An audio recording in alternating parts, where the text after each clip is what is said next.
হযরত আলীর এই কথা শুনে কাজী শুনাই বললেন, আমিরুল মুমিনিন, আপনার যে লৌহ বর্মতার প্রমাণ স্বরূপ সাক্ষী কে আছে?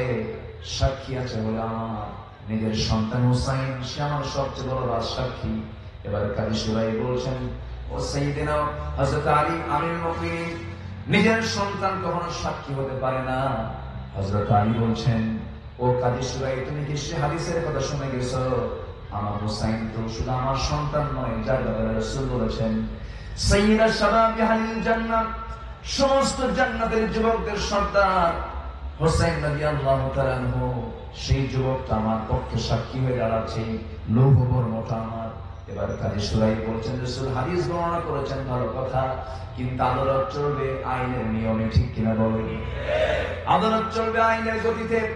আমি সাক্ষী কখনোই আদালতে গ্রহণ করতে পারবো না, কারণ পুত্র কখনো পিতার সাক্ষী হতে পারে না, পুত্র কখনো পিতার সাক্ষী হতে পারে না। আমি এটা গ্রহণ করতে পারবো না। হযরত আলী শেষ পর্যন্ত ব্যর্থ হয়ে গেলেন, রায়টা চলে গেল ইহুদির পক্ষে। লৌহ বর্মটা ইহুদির হাতির রয়ে গেল, কিন্তু মূলত ওই লৌহ বর্মটা আলী, অ্যাকচুয়ালি আলী এটার মালিক। হযরত আলী সাক্ষী দিতে পারলেন না, আদালতে হেরে গেলেন। মাথা নিচু করে হতাশ হলেন না, মুস্কি মুস্কি হাসি মেরে তিনি বের হয়ে আসতেছে।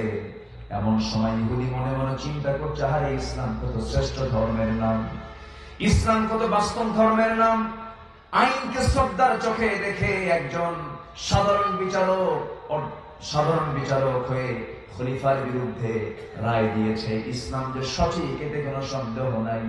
লৌহ বর্ম এবার হাতের মধ্যে, ইহুদি হাতের মধ্যে নিয়ে আসতে করে হযরত আলীর সামনে গিয়ে বলছে, আলী, এই লৌহ বর্ম তো আমার না, কিন্তু আমি বুঝতে পেরেছি ইসলাম এই দুনিয়াতে একমাত্র আসল দ্বীনের নাম। যেরকম সুবহানাল্লাহ, তুমি আমাকে এক্ষুনি পড়িয়ে দাও, আশহাদু আল্লা ইলাহা ইল্লাল্লাহু ওয়াহদাহু লা শারীকা লাহু ওয়া আশহাদু আন্না মুহাম্মাদান আবদুহু ওয়া রাসূলুহু।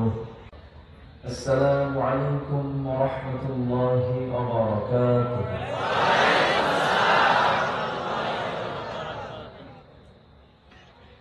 إن الحمد لله الأكرم الذي خلق الإنسان وكرمه وعلمه من البيان ما لم يعلم، فسبحان الذي لا يحصى امتنانه باللسان ولا بالقلم. نشهد أن لا إله إلا الله وحده لا شريك له، ونشهد أن سيدنا وحبيبنا ومولانا محمدا عبده ورسوله، الذي أرسله بالحق بشيرا ونذيرا وداعيا إلى الله بإذنه وسراجا وقمرا منيرا. فقد قال الله تعالى في كلامه المجيد وفرقانه الحميد، أعوذ بالله من الشيطان الرجيم، بسم الله الرحمن الرحيم.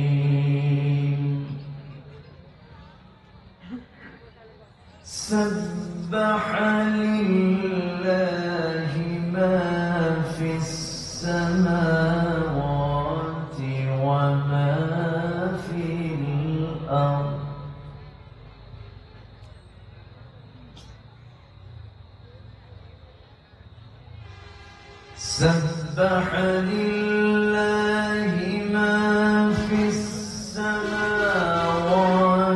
وما في الأرض وهو العزيز الحكيم.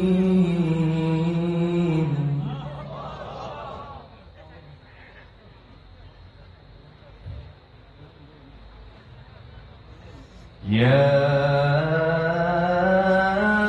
أيها الذين آمنوا لم تقولون ما لا تفعلون.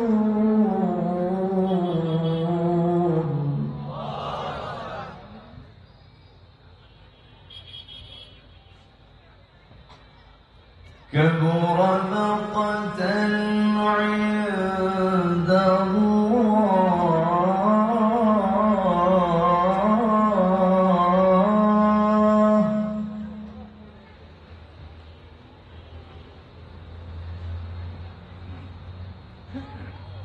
كبر مقتا عند الله أن تقولوا ما لا تفعلون.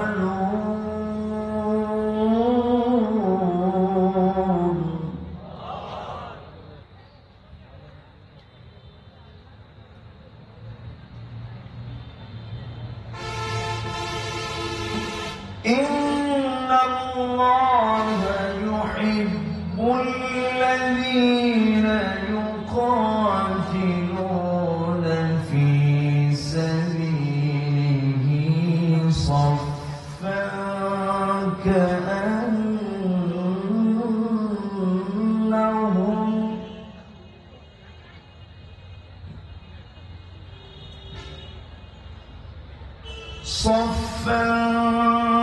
كأنهم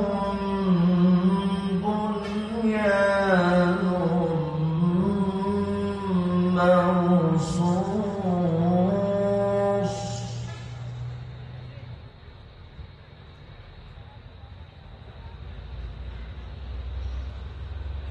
الله أكبر. بسم الله الرحمن الرحيم.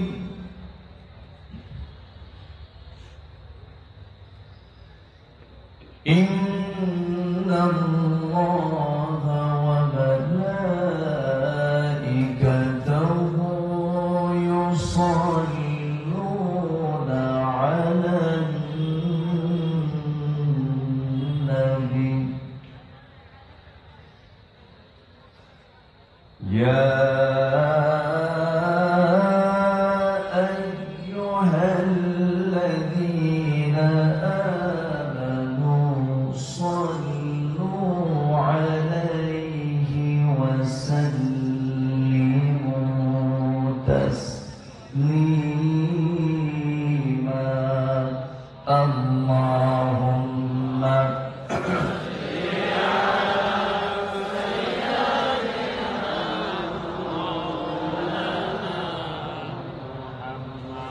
وعلى آله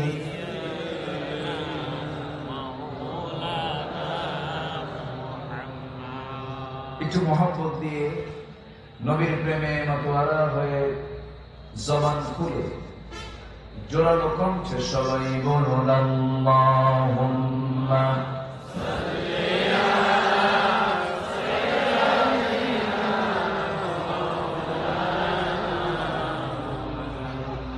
وعلى آل سيدنا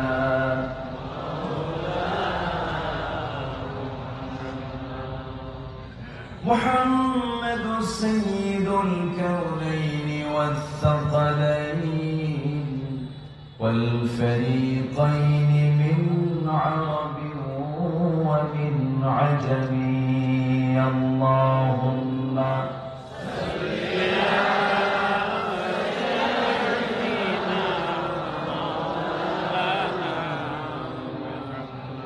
وعلى آل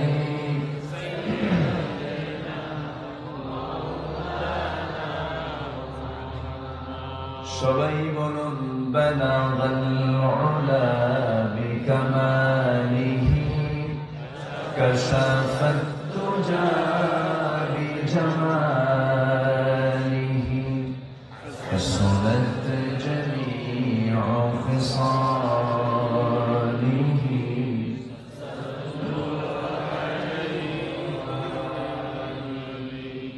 আরবের বুকে মক্কার পরে যেথায় মা আমিনার ঘর খোদার রহমতে কাউসার হয়ে ঝরছে বারংবার বালাগাল উলা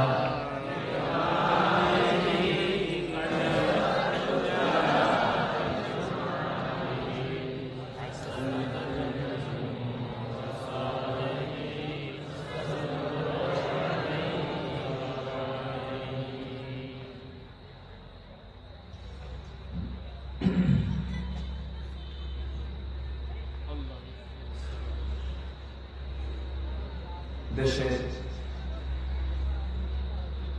দক্ষিণাঞ্চল সীমান্তবর্তী জেলা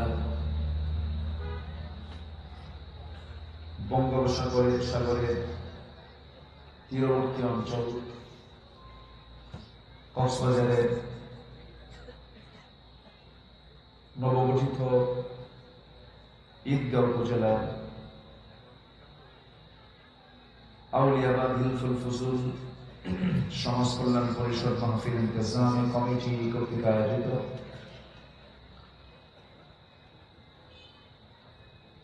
বার্ষিক তাফসীরুল কুরআন মাহফিল 2021 আজকের এই মহৎ আয়োজনের সম্মানিত সুযোগ্য সভাপতি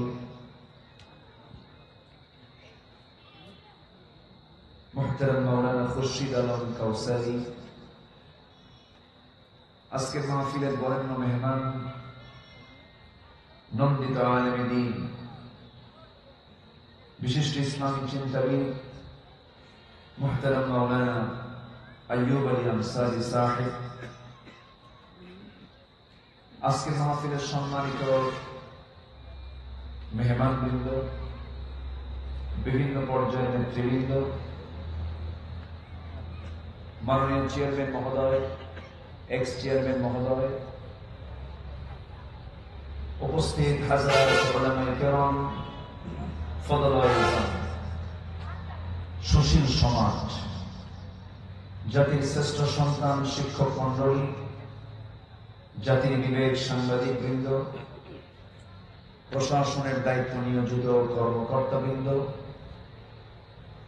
সামনে উপস্থিত আজকের মাহফিলের প্রধান আকর্ষণ, যাদেরকে নিয়ে আজকের এই সাজানো বর্ণাঢ্য আয়োজন, তাওহীদের পতাকাবাহী, কালেমার ঝান্ডাবাহী, দ্বীন ইসলামের নওশারদুল বীর মুজাহিদ, প্রাণ প্রিয় সম্মানিত দ্বীন ভাইরা, আড়ালে বসে আছেন শ্রদ্ধেয়া সম্মানিতা মা বোনেরা।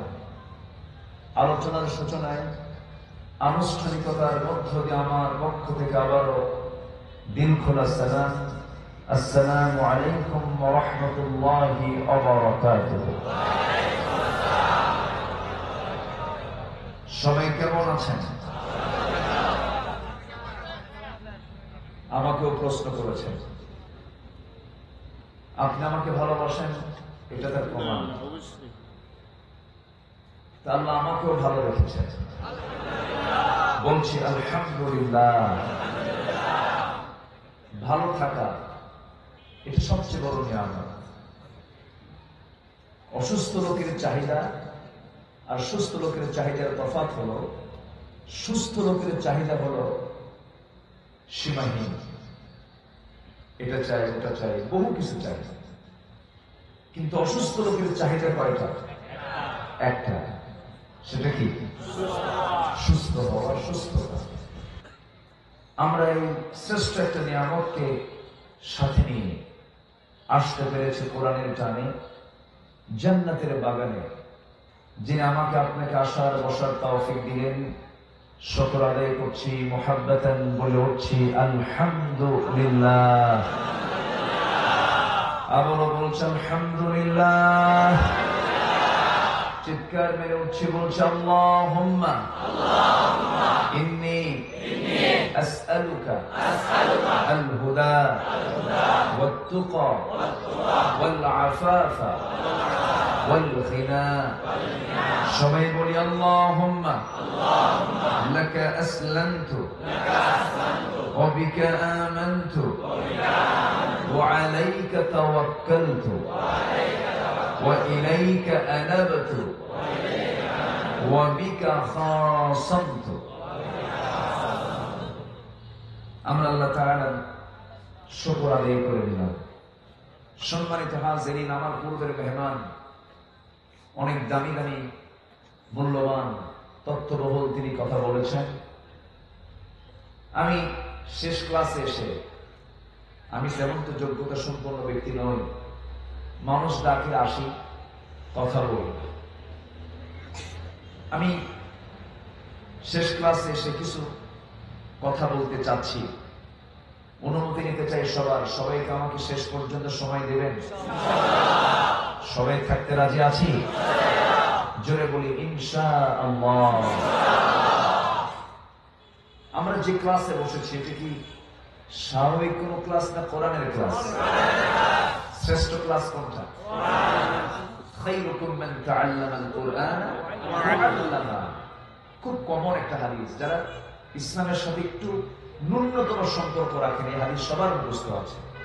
শ্রেষ্ঠ তো সেই যে বড় কোন পদে মন্ত্রী, এমপি, সচিব, জজ, ব্যারিস্টার, এসপি,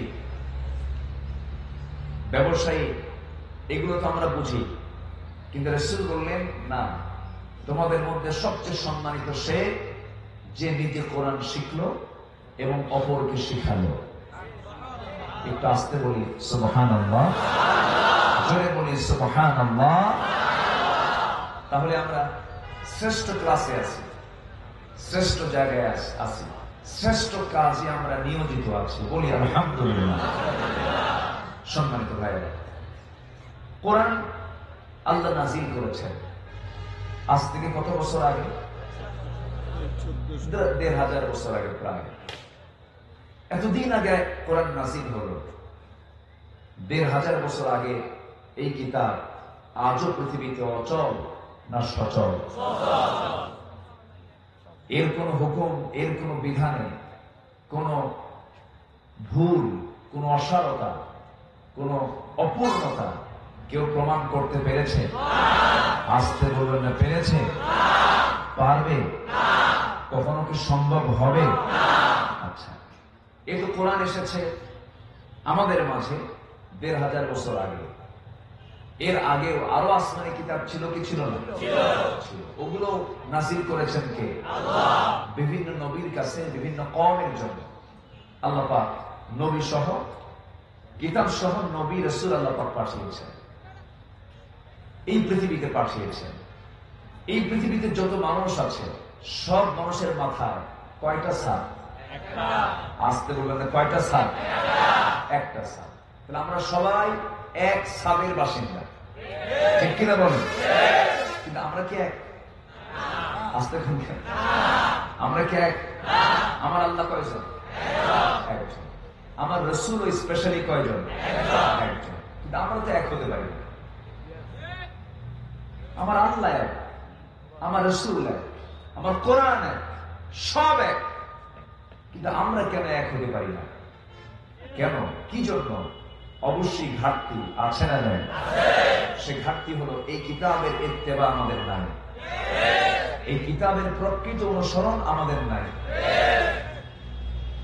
হয়তো বলবেন হুজুর, আপনারা যারা আলেম ওলামা, আপনাদের মধ্যেও তো এক নয়। অনেকের মনে কিন্তু এই প্রশ্ন চলে আসতে পারে, স্বাভাবিক, এক নয়। হ্যাঁ, এটাও একটা প্রশ্ন, কিন্তু এটার জবাব হচ্ছে যুগে যুগে এই বিচ্ছিন্ন রাখার জন্য একটা গ্রুপ আছে, তার নাম হলো মুনাফিক। মুনাফিক মানে হচ্ছে যে মুখে এক কথা বলে অন্তরে আরেকটা বিষয়ে লালন করে। আচ্ছা, যে এখানে এক কথা বলে আরেক জায়গায় গিয়ে আরেক কথা বলে, এমন লোক তো বাংলার জমিনে খুঁজে পাওয়া খুবই দুষ্কর। আমার দেশে কেমন লোক আছে? আছে, চোখে পড়ে, চোখেও পড়ে। আচ্ছা, তাহলে যে সমাজে এমন লোকের বসবাস থাকবে, ওরা চাবে না কখনো আমরা এক ছাদের নিচে আমরা এক থাকি। ওরা চাবে গন্ডগোল লাগে, প্যাঁচ লাগে, সমস্যা লাগে। কিন্তু আল্লাহওয়ালা যারা, তারা কখনো গন্ডগোল লাগাবে না, বিচ্ছিন্ন হবে না। আমাদের পরিচয় আমরা মুসলমান। আমরা কি মুসলমান? এখানে অন্য ধর্মের লোক আসছেন কিনা জানি না, আসতেও পারে, হ্যাঁ আসতেও পারেন।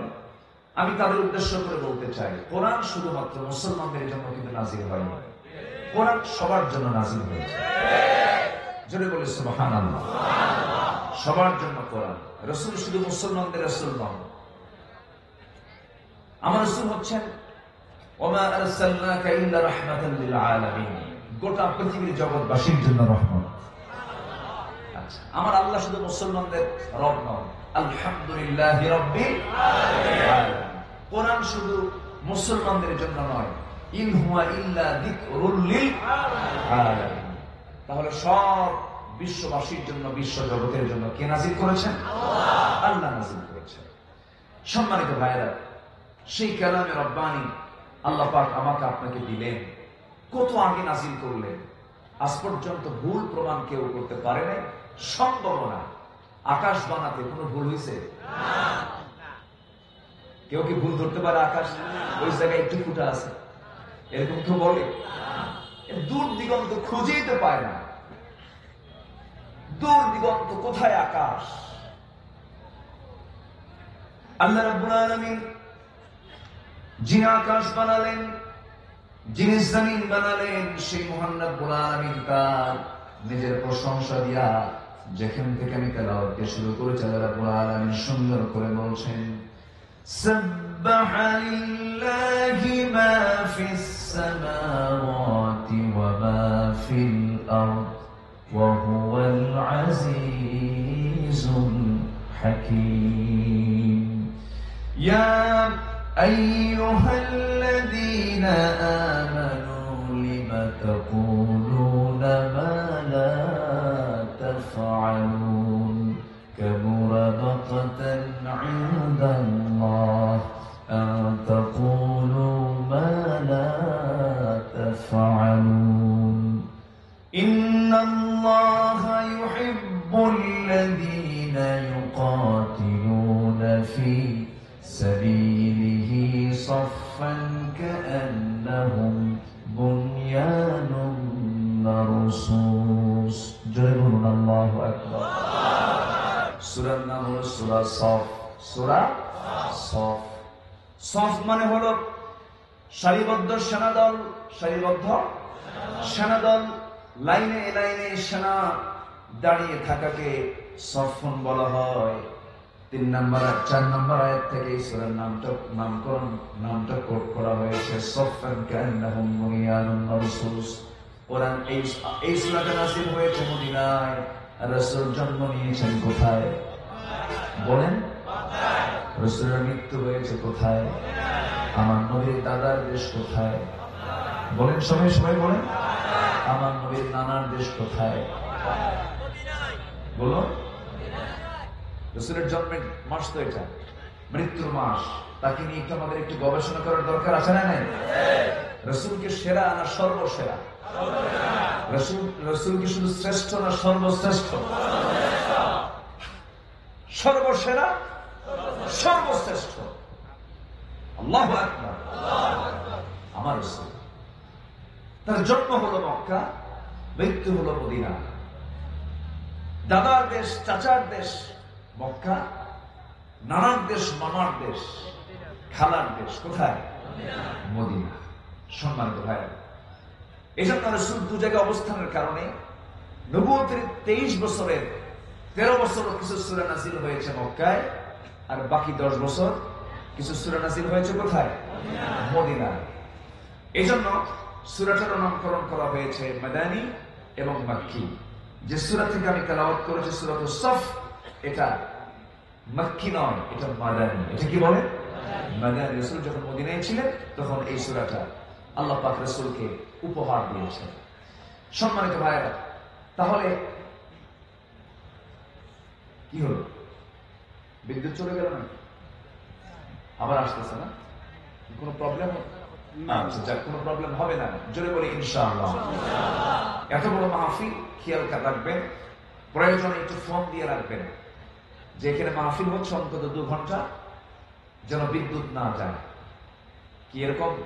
এখানে তো আমি মনে করি এখানে এরকম বডি আছেন, চেয়ারম্যান মহোদয় আছেন, সবাই আছেন।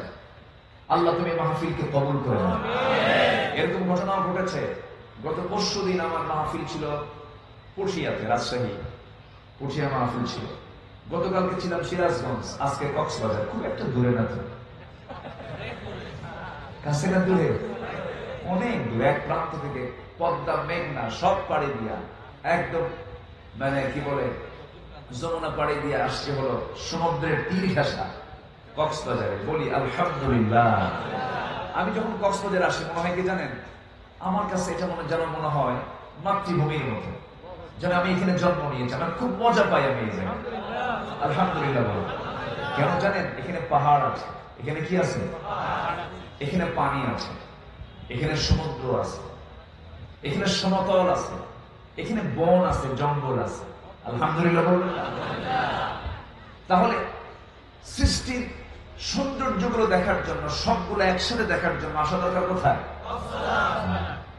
যাবেন কই? আসতেই হবে কক্সবাজার। আলহামদুলিল্লাহ বলবেন। হ্যাঁ, আপনাদের যাওয়ার ঠেকা নেই। কোথায় যাবেন আপনি? যা দূরে গিয়ে দেখবেন সব আপনার বাড়ির ধারে আছে। এত সুন্দর জায়গা পৃথিবীতে খুব কম দেখা যায়। যেন নববধূর মতো সাজিয়ে রেখেছে আল্লাহ পাক কক্সবাজারকে। কেউ তো সুরে সুবহানাল্লাহ বলবেন না।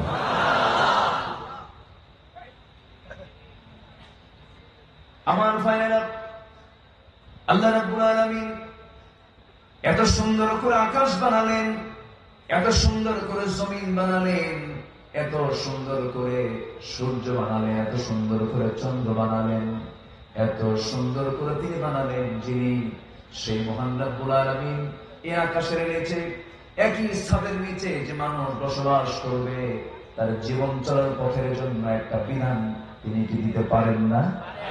আসতে বলবেন না, পারেন না?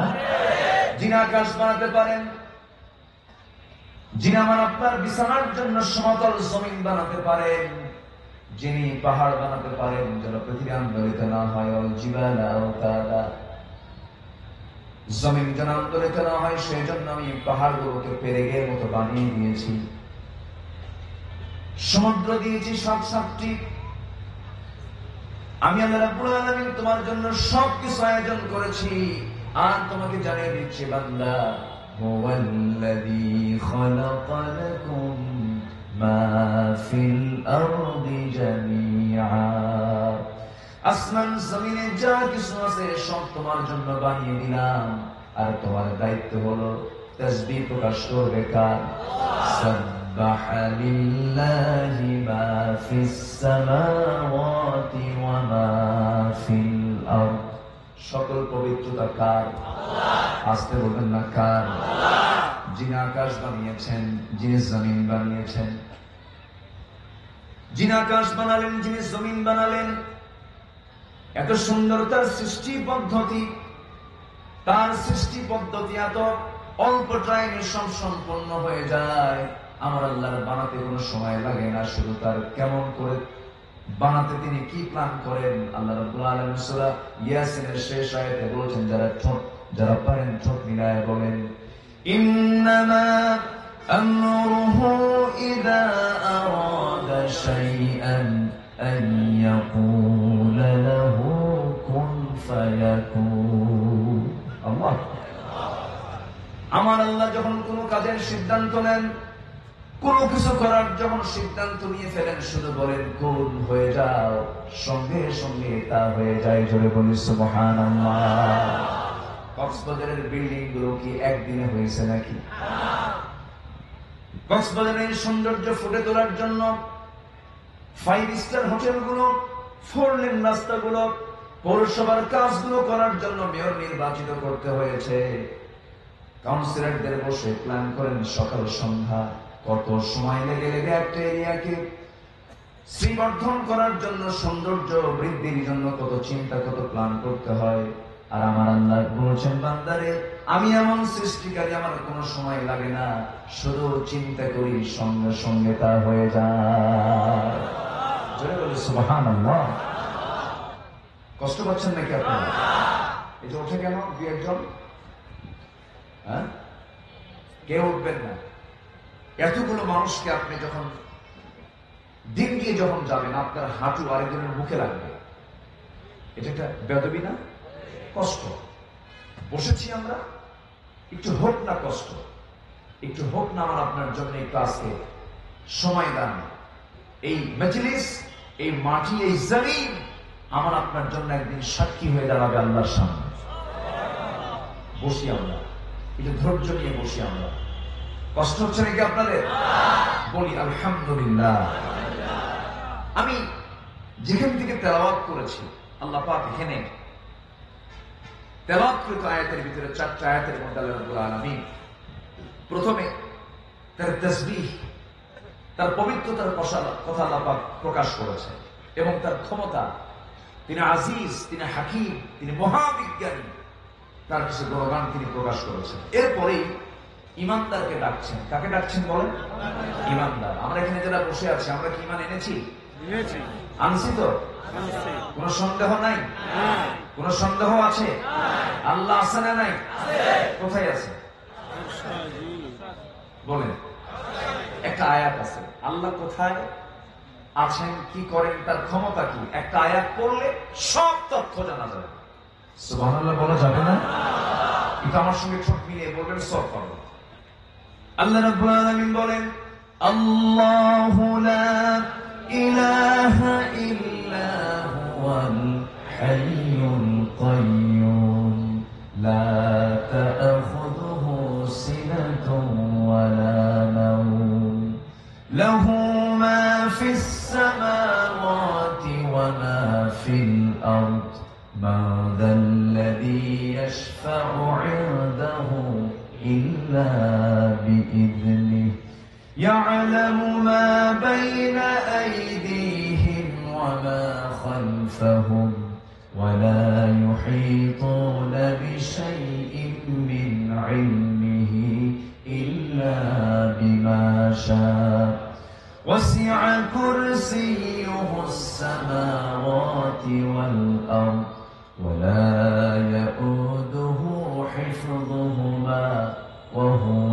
العلي العظيم جل الله أكبر সবাই এগুলো আয়াতটার নাম কি? আয়াতুল কুরসি। আমার ভাইয়েরা, আমি তো এই সূরার নাম দিয়েছি গদির সূরা। গদি, চেয়ারের সূরা আয়াতুল কুরসি, চেয়ারের আয়াত, গদির আয়াত। আজকে গোটা দুনিয়া জুড়ে সবচাইতে যে সমস্যা, বড় সমস্যা, গদি সমস্যা। আস্তে কম কেন, জোরে বলেন ঠিক কিনা? কি সমস্যা? গদি সমস্যা, চেয়ার নিয়ে সমস্যা। তাহলে এই আয়াতের নাম কি? চেয়ারের আয়াত। কিসের আয়াত বলেন? চেয়ারটা মূলত কার? কিন্তু আমরা তো চেয়ার নিয়ে বসে আছি। মূলত চেয়ারটা কার? মূলত আসনটা কার? মূলত ক্ষমতাটা কার? মূলত সম্মান মর্যাদা কার? অহংকারটা কার? আকাশের নিচে আমরা না আকাশের উপরে আমরা? আকাশের নিচে থেকে আবার অহংকার কিসে? যিনি আকাশের মালিক তিনি তো অহংকার করবেন, ঠিক কিনা? তাহলে গদি সমস্যার সমাধানের জন্য তাহলে কোন আয়াত দরকার? কোন আয়াত দরকার? আয়াতুল কুরসি। ওটা হচ্ছে গদির আয়াত। গদি মূলত কারো না, গদি মূলত কার? আল্লাহ। আমরা একটু নড়াচড়া করছি, কিছুদিনের জন্য আমরা আসছি, চলে যাবে। তারই যে দাপট, মানুষ মরে যায় তাতে ইচ্ছা করে, যদি না মরতো তাহলে কি করতো আল্লাহ জানে। সম্মানিত ভাই, সম্মানিত উপস্থিতি, কথা অনেক আছে, আস্তে আস্তে করে বলছি, আস্তে আস্তে করে বলবো। আমরা যারা এখানে বসে আছে, আমরা ঈমান এনেছি কার উপরে? আল্লাহর উপরে। ঈমান এনেছি রাসূলের উপরে। রাসূল যে আমার রাসূল, তিনি যে আল্লাহর প্রেরিত বান্দা এবং রাসূল, এতে কোনো সন্দেহ আছে? বিশ্বাসের ক্ষেত্রে আরেকটা আয়াত আমি একটু জেনে নিচ্ছি, সহজ হবে। যারা পারেন ছোট মিলে আমার সঙ্গে বলুন, আমানার রাসূল বিমা উনজিলা ইলাইহি মির রাব্বিহি ওয়াল মুমিনুন কুল্লুন আমানা বিল্লাহি ওয়া মালাইকাতিহি ওয়া কুতুবিহি ওয়া রুসুলিহি লা নুফাররিকু বাইনা আহাদিন মির রুসুলিহি وقالوا سمعنا وأطعنا غفرانك ربنا وإليك المصير جل الله أكبر ঈমান আনতে হবে আল্লাহর উপরে, ঈমান আনতে হবে নবীর উপরে, ফেরেশতার উপরে, কিতাবের উপরে, আখিরাতের উপরে। কিন্তু আমাদের দেশে বহু মুসলিম নামধারী আছে, মুসলিম পরিবারে জন্মগ্রহণ করেছে, কিন্তু তার ঈমান নাই। আসতে বলবেন না, আছে না? নাই আছে না? নাই। যিনি বলবেন ধর্ম থাকবে না সব জায়গায়, সব জায়গায় ধর্ম থাকবে, ঠিক কিনা? যিনি বলবেন অমুক জায়গায় ধর্ম থাকবে না, অমুক জায়গায় ধর্ম থাকবে, কিন্তু আমার আল্লাহর সিদ্ধান্ত হলো, বান্দারে আমি তোর জন্য ধর্ম হিসাবে, জীবন বিধান হিসাবে ইসলামটা দিয়েছি। ইসলাম দিয়ে তোমার ব্যক্তি জীবন, সমাজ জীবন, পরিবার জীবন, রাষ্ট্র জীবন, রাজনৈতিক জীবন, প্রত্যেকটা জীবন ইসলাম দিয়ে সাজাও, আমি তোমাকে জান্নাত দিয়ে দেব। জোরে বলি সুবহানাল্লাহ। আমার নবীজি শুধু রাসূল ছিলেন না, আমার নবী শুধু 5 ওয়াক্ত নামাজের তিনি ইমাম ছিলেন না, তিনি 12 লক্ষ বর্গ মাইলের তিনি রাষ্ট্রপ্রধান ছিলেন। বিশাল বড় রাষ্ট্রের তিনি রাষ্ট্রপতি ছিলেন। তিনি দেশ শাসন করেছেন, শাসক ছিলেন, বিচারকের দায়িত্ব পালন করেছেন। এত শক্ত বিচারক আমার নবীর মতো পৃথিবীতে আসবে না, কঠোর বিচার তিনি করতেন। ইন্নাল্লাহা ইয়া'মুরু বিল আদল ওয়াল ইহসান ওয়া ইতা'i যিল কুরবা ওয়া ইয়ানহা আনিল ফাহশাই ওয়াল মুনকার। জোরে বলুন আল্লাহু আকবার। আমার নবীজি শক্ত বিচার করতেন। আল্লাহ রাব্বুল আলামিন আমার রাসূলকে অর্ডার করেছেন, আন তুআদ্দুল আমানাতি ইলা আহলিহা ওয়া ইযা হাকামতুম বাইনান নাসি আন তাহকুমু বিল আদল। জোরে বলুন আল্লাহু আকবার। আমার নবীজির বিচার ছিল খুব সূক্ষ্ম বিচার। নবীর সময়ে সম্ভ্রান্ত পরিবারের একজন নারী চুরি করতে গিয়ে ধরা পড়ে গেল। নবীজির কাছে বিচার চলে এলো, নবীজির কাছে সংবাদ চলে এলো। রাসূল বললেন, কোনো কথা নাই, চুরি করেছে, ধরা পড়েছে, প্রমাণ হয়েছে, হাতটা কেটে দাও। সম্ভ্রান্ত পরিবারের ওই ফ্যামিলির লোকজন এসে সাইয়্যিদনা ওমর ফারুক রাদিয়াল্লাহু আনহুর কাছে এসে বলতেছে, ওমর, এই পরিবার থেকে একজন মহিলা চুরি করে ধরা পড়েছে, আমরা জরিমানা দেব, যা চাও তাই দেব, কিন্তু শাস্তিটা দিও না, আমাদের ক্ষমা করা যায় নাকি?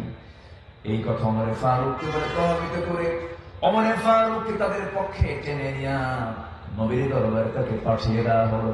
ওমর ফারুক বলছেন, ইয়া রাসূলুল্লাহ, দেখুন তো একটু কাটছাট করা যায় কিনা, একটু মাফ করে দেওয়া যায় কিনা। আমার নবীজি তার হাতটা শক্ত করে চেপে ধরে বলছেন, ওমর, তোমার মেজাজি কণ্ঠ কোথায় গেল, তোমার দৃঢ়চেতা ভাবটা কোথায় গেল? ওমর, একটা কথা জেনে রেখে দিও, যে মহিলা চুরি করেছে তার নামও ফাতিমা, আমার মেয়ের নামটাও ফাতিমা। আজকে যদি ওই সম্ভ্রান্ত পরিবারের ফাতিমাটা যদি না চুরি করে, যদি আমার কলিজার টুকরা মেয়ে ফাতিমা বিনতে মুহাম্মদ চুরি করে ধরা পড়ে যেত, আমি জনতার সামনে আমার মেয়েকে সামনে হাজির করে আমি নবীজি নিজে হাত দিয়ে আমি আমার মেয়ের হাতটা কেটে ফেলে দিতাম। জোরে বলি আল্লাহু আকবার, আরো জোরে বলি আল্লাহু আকবার। আমরা শুধু নবীজি সুন্নতের বয়ানগুলো শুনি। কোন সুন্নত? জোহরের পরে ঘুম পাড়া সুন্নাত, মিষ্টি খাওয়া সুন্নাত, মিসওয়াক করা সুন্নাত, এরপরে রাতের বেলা খাওয়া দাওয়া করে হাঁটাহাঁটি করা সুন্নাত। কিন্তু আমার নবী এত শক্ত বিচার যে করেছেন, এই সুন্নতের ধারে পাশে আমরা কেউ যেতে চাই না। আমার ভাইয়েরা, বিচার হবে সবার জন্য সমান না সমান? আইন সবার জন্য সমান। অপরাধ যে করুক না কেন, অপরাধী প্রমাণ হয়ে যাবে।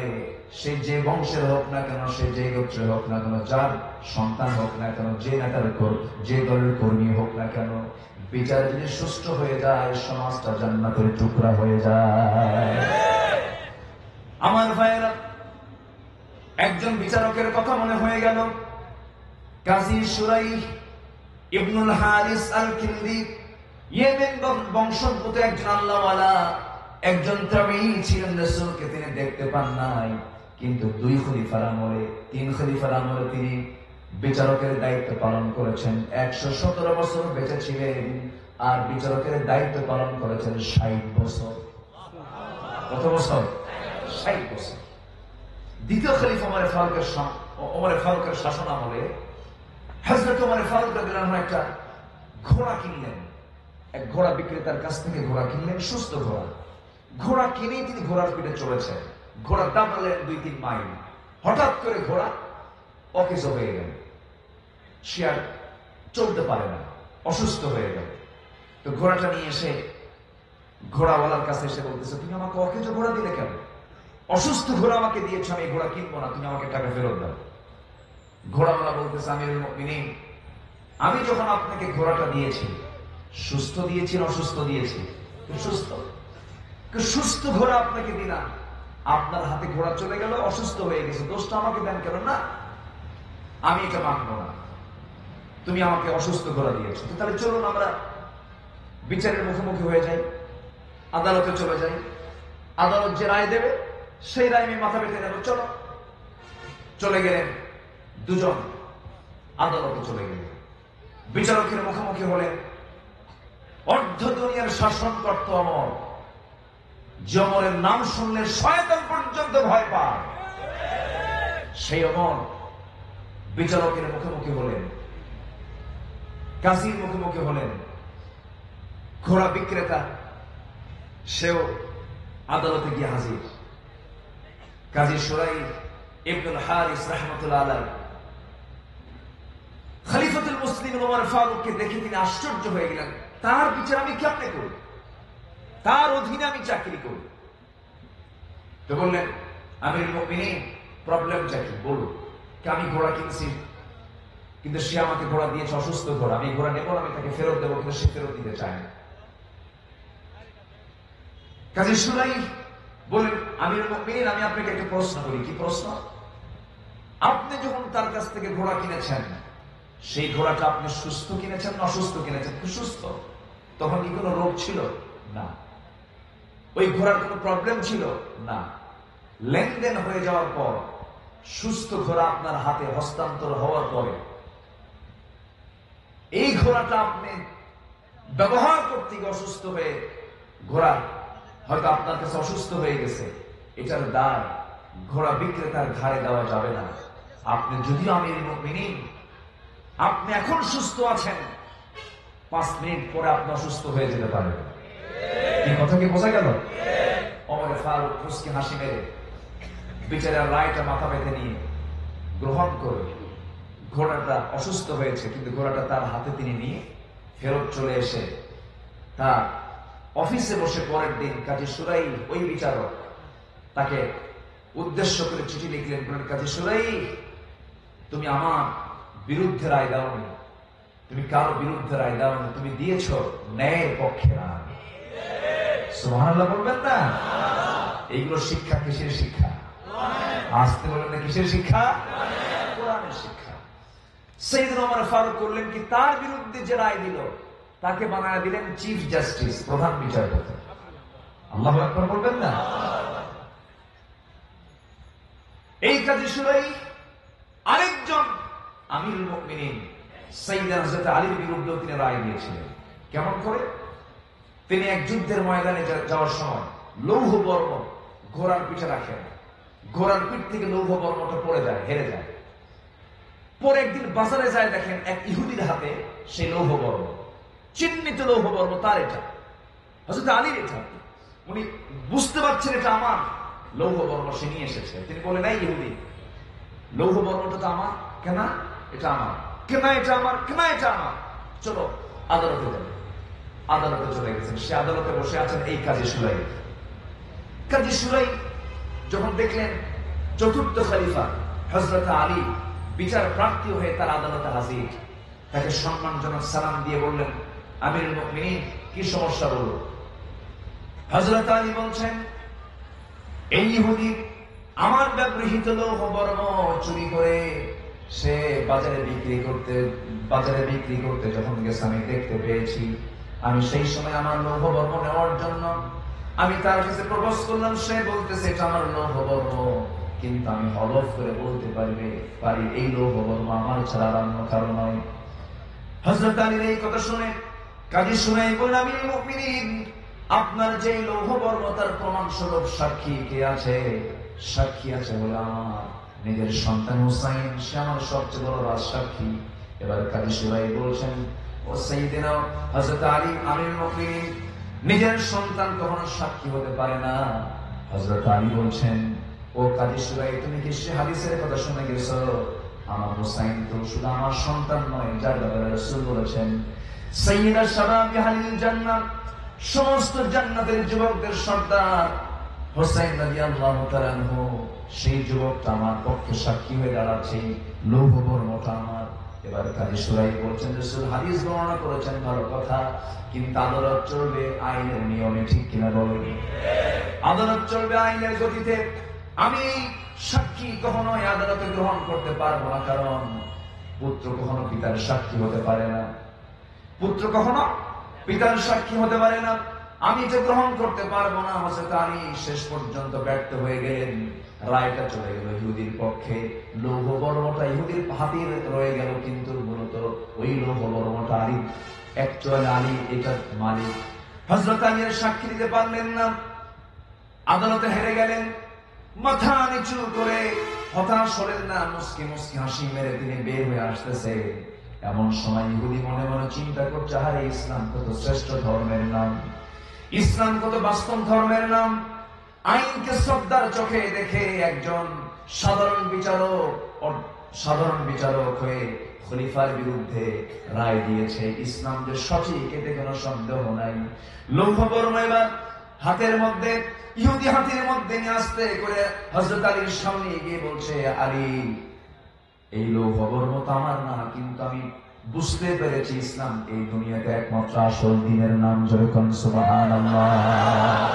তুমি আমাকে এক্ষুনি পড়িয়ে দাও, আশহাদু আল্লা ইলাহা ইল্লাল্লাহু ওয়াহদাহু লা শারীকা লাহু ওয়া আশহাদু আন্না মুহাম্মাদান আবদুহু ওয়া রাসূলুহু।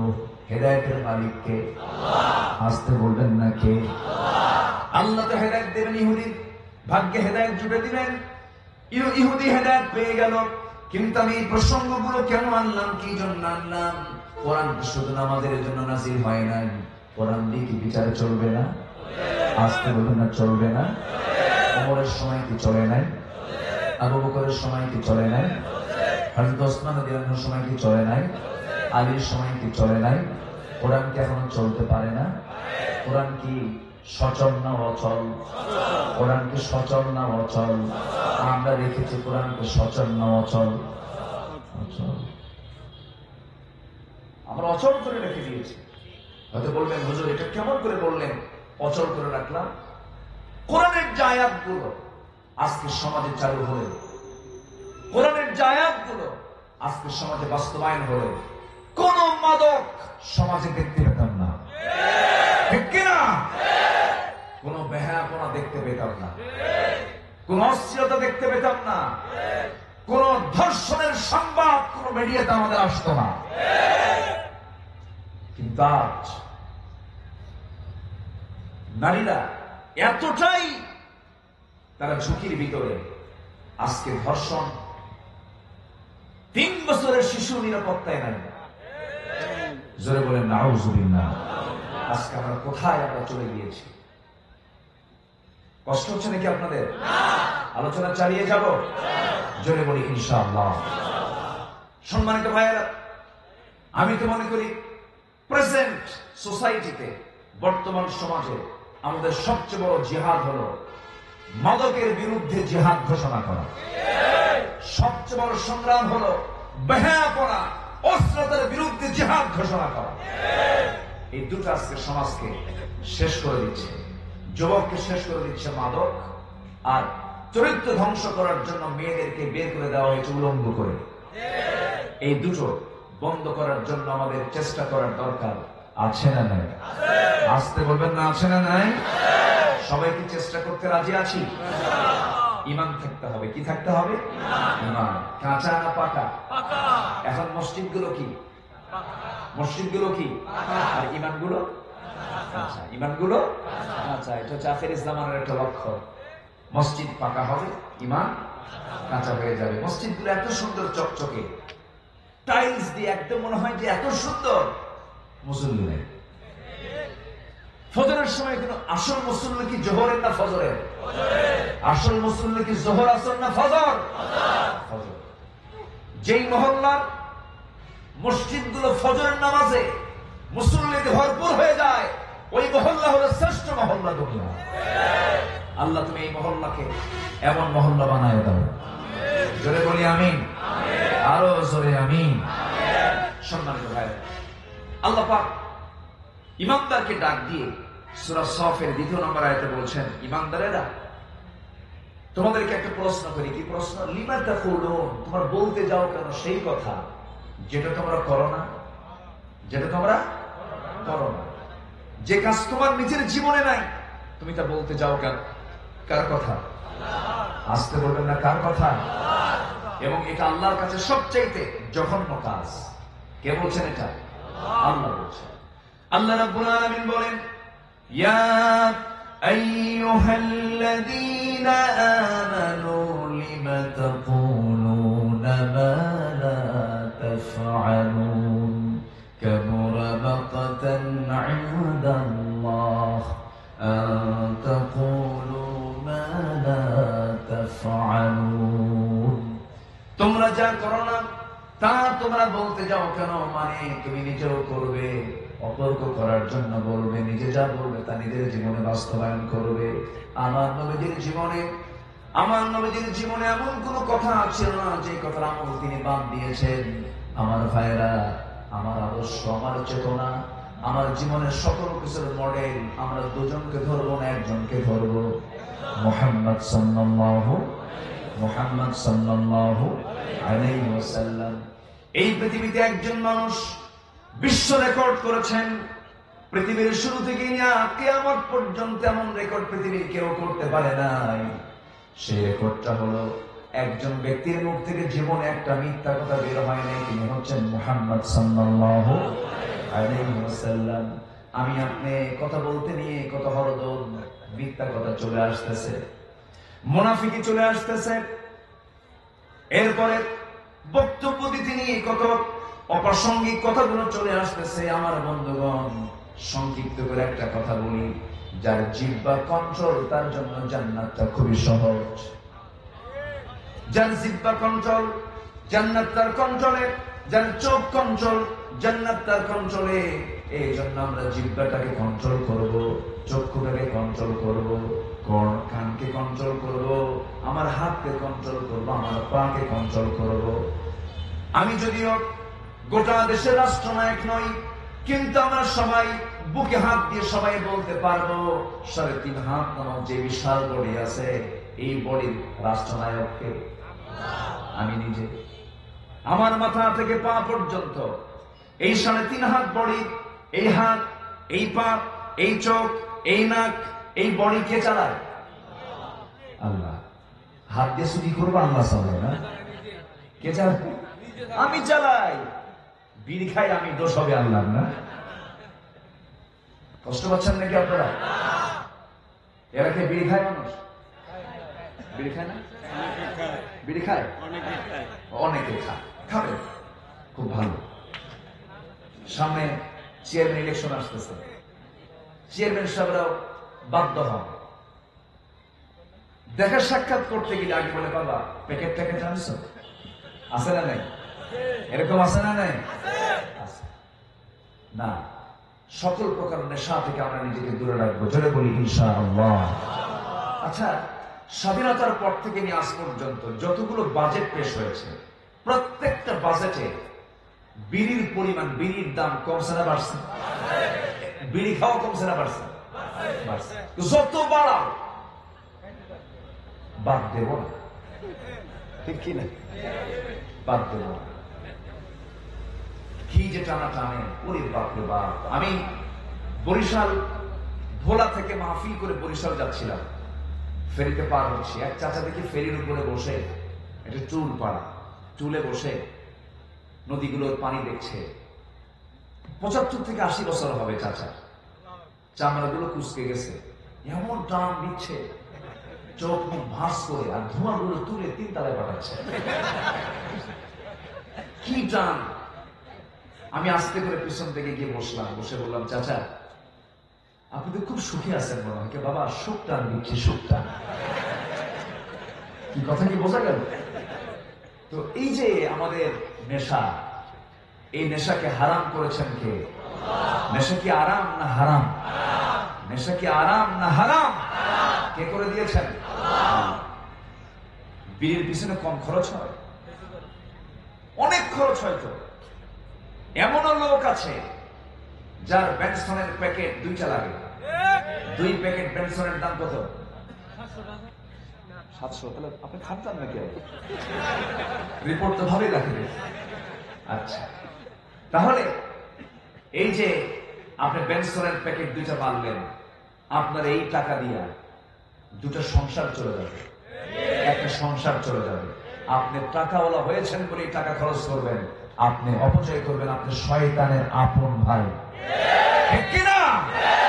এটা কি আমার কথা না আল্লাহর কথা? আল্লাহর কথা। সকল নেশাকে আমরা বর্জন করবো, জোরে বলি ইনশাআল্লাহ। চেয়ারম্যান সাহেব, এই বক্তব্যগুলো দেওয়ার দরকার আছে না?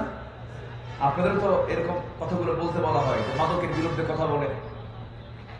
তো আমি সবাই উদাত্ত আহ্বান জানাবো, নামাজি যারা হবে তারা নেশাক্রান্ত হবে না, জোরে বলি ইনশাআল্লাহ। আমরা নামাজ পড়ি তো সবাই নাকি? 5 ওয়াক্ত না পড়লে শুক্রবারই পড়ি। আচ্ছা, শুক্রবার না পড়লো তো অন্তত ঈদের জামাতে যাইতো। আর আমি তো মুসলমান, তো এরকম চাপাবাজ কিছু আছে না নাই? ওরে বাপরে বাপ! বলে, হুজুর আপনি আমাকে কি ভাবতেছেন? আমি 1 বছর পরে ঈদের জামাতে আসছি। কথা কি বুঝতেছেন? বিশাল মসজিদ গুলো আজকে দখল হয়েছে, ওই সমস্ত নেশাখোরদের হাতে চলে গেছে মসজিদ গুলো। মসজিদ কমিটির মেম্বার, সভাপতি, 7 দিন নামাজের খবর নাই, কিন্তু পদে ওই সভাপতি। আছে না নাই? আছে না নাই? যদি মসজিদের ইমাম যদি বিড়ি খায়, নামাজ পড়বে? আসতে পারবে? নামাজ পড়বে? কান্না হয় গাছা খায়, হুজুর কেন বিড়ি খায়? হুজুরে খাইতে দেব না। জোড়াজুড়ি করে আমরা ইমামের কত কি দেখি, ইমামের চরিত্র কেমন, ইমাম কেমন, ইমামের এলেম কালাম কেমন, ইমামের যোগ্যতা কেমন, ব্যবহার কেমন, এত কিছু আমরা দেখি। কিন্তু সেই মসজিদের যিনি কমিটির সভাপতি হবেন, তার চরিত্র দেখার দরকার আছে না নাই? আসতে বলবেন না, আছে না নাই? ইন্নামা ইয়ামুরু মাসাজিদাল্লাহ মান আমানা বিল্লাহ। মসজিদের দায়িত্ব পালন করবে তারাই যারা ঈমানদার, কাউকে ভয় পাবে না আল্লাহ ছাড়া, নামাজকে কায়েম করবে, তারাই দায়িত্ব পালন করবে। অতএব আজকের থেকে যে সমস্ত এলাকার মসজিদগুলোতে দেখবেন যে গাজারু, মদারু, বেনামাজি লোক মসজিদের কমিটির মেম্বারের পদ দখল করে আছে, থাপড়ায়া মসজিদ থেকে বের করে দেওয়ার সময় এখন। রাজি আছেন কারা কারা? হাত উঁচু করে রাখুন।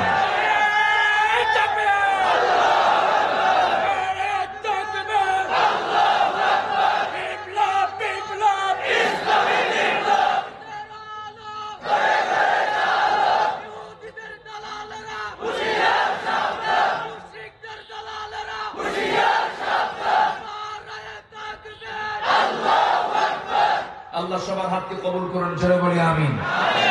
এই স্লোগান শুনলে অনেকের বুকে থরথর করে কাঁপে। এরকম কিছু লোক আছে না নাই? যার কাঁপে ও মুনাফিক। ও কি মুনাফিক? আমি যখন মার পেট থেকে পৃথিবীতে এসেছিলাম, আমার কানে যে আওয়াজ দিয়েছে সেটা কি? আরো জোরে, আরো জোরে। বাম কানে ডান কানে আযানের আওয়াজ শুনে আমার পৃথিবীতে আওয়াজ, আমি এসেছি পৃথিবীতে। এই আওয়াজটা আমার কানে প্রথমে এসেছে। এরপর আমি যখন প্রাপ্তবয়স্ক হয়েছি, নামাজ আমার উপর ফরজ হয়েছে। নামাজ যখন শুরু করেছি তখন কি বলেছি? আরো জোরে বলেন। আচ্ছা, জীবনের 5 ওয়াক্ত নামাজ প্রতিদিন আল্লাহু আকবার, সব জায়গায় আল্লাহু আকবার। আচ্ছা, জীবনটা পার হয়ে গেল, 70-80 বছর পূর্ণ হলো, মৃত্যু হলো, গোসলটা হয়ে গেল, কাফনের কাপড় পরানো হলো, জানাজায় হাজির হবে, সেখানেও কি? আরো জোরে, আরো জোরে। তাহলে জীবনের প্রতিটি পড়তে পড়তে যে আল্লাহু আকবার ছাড়া কোনো কর্মকাণ্ড চলে না। তুমি নামাজে আল্লাহু আকবার বলো, তোমার জন্মে আল্লাহু আকবার, তোমার জানাজায় আল্লাহু আকবার, অতএব তোমার সমাজ চালাতে আল্লাহু আকবার বলে সমাজ চালাতে হবে মুসলমান। এই সমস্ত কথাগুলো বললে তো আমরা দোষী হয়ে যাই। হুজুর কান্দার ওয়াজ করেন, কান্দার ওয়াজ। আমাদের চোখের পানি শুকে গেছে, আমাদের চোখে আর পানি নাই। সিরিয়ার শিশুরা না খেয়ে মারা যাচ্ছে, লক্ষ লক্ষ মেট্রিক টন খাবার সমুদ্র বক্ষে নিক্ষেপ করছে গণতন্ত্রের ঠিকাদার সন্ত্রাস ইউরোপ আমেরিকা। পৃথিবীতে কোনো খাদ্যের অভাব নাই। সকল প্রাণী রিস্কের দায়িত্ব কার? কোন পাখি খাবারের জন্য আন্দোলন করে? সমুদ্রের কোন প্রাণী না খেয়ে মারা যায়? মানুষ, মানুষ, সেটা কি আল্লাহর দোষ না মানুষের দোষে মানুষ মারা যায়? কোন প্রাণীর খাদ্য গুদাম নাই, কোন প্রাণীর খাদ্য গুদাম নাই। মানুষের খাদ্য গুদাম আছে না নাই? এরপরও খাবার নেই, এরপরেও খাবার নেই। কেন? কি জন্য? এটার মূল কারণ হলো সমাজে কিছু অপদার্থ আছে, আছে না নাই? এটা মানুষ হলো অপদার্থ, মানুষ নামের কলঙ্ক, নরপশু কিছু আছে না নাই? একটা মানুষের কত লাগে, কত প্রয়োজন হয়। সম্মানিত ভাইরা, আজকে গোটা দুনিয়া জুড়ে এই অস্থিতিশীল পরিবেশ সৃষ্টি হয়ে আছে, সব বন্ধ হয়ে যাবে। শর্ত হলো আমরা কার গোলাম হয়ে যাব? আসতে বলবেন না, কার গোলাম হয়ে যাব? কাজ এবং কথা হবে 2 না 1? কাজ এবং কথা হবে 2 না 1? আল্লাহ পাক এই ডাকটা আগে বললেন, তোমার কথা এবং কাজ এক করো, কথা এবং কাজ এক করো। কথা বলবে একরকম, কাজ করবে আরেক রকম। এটা হলো মুনাফিকের লক্ষণ। এই লক্ষণগুলো তোমার ভিতরে থাকা যাবে না। মুনাফিকরা জান্নাত পাবে না, জাহান্নাম পাবে। জাহান্নাম পেয়ে যাবে। আল্লাহ রাব্বুল আলামিন মুনাফিকদের ব্যাপারে একটা সূরা টোটাল নাযিল করে দিয়েছেন, সূরা মুনাফিকুন দিয়েছেন। কাফেরকে চেনার জন্য বেশি লম্বা সূরা লাগে নাই, মাত্র 3 লাইনে শেষ হয়ে গেছে। কাফেরটা সহজেই চেনা যাবে, এই জন্য সূরাটাও ছোট দিয়েছেন। যারা পারেন সঙ্গে সুন্দর করে বলেন, কুল ইয়া আইয়ুহাল কাফিরুন লা আ'বুদু মা তা'বুদুন ওয়া লা আনতুম আ'বিদুনা মা আ'বুদু ওয়া লা আনা আ'বিদুম মা আ'বাদতুম ওয়া লা আনতুম আ'বিদুনা মা আ'বুদু লাকুম দীনুকুম ওয়ালিয়া দীন। সূরার নাম কি বলেন? সূরা কাফিরুন। শেষ হয়ে গেল। কিন্তু মুনাফিকুন ছোট সূরা না বড় সূরা? মুনাফিকদেরকে চেনা সহজ না, এই জন্য বড় সূরা। মুনাফিকরা দারুণ জটিল, মুনাফিকরা দারুণ প্রবলেম। একজন কাফির, একজন মুশরিকের দ্বারা ইসলামের যতটুকু না ক্ষতি হয়, তার চাইতে বেশি ক্ষতি হয় একজন মুনাফিকের দ্বারা।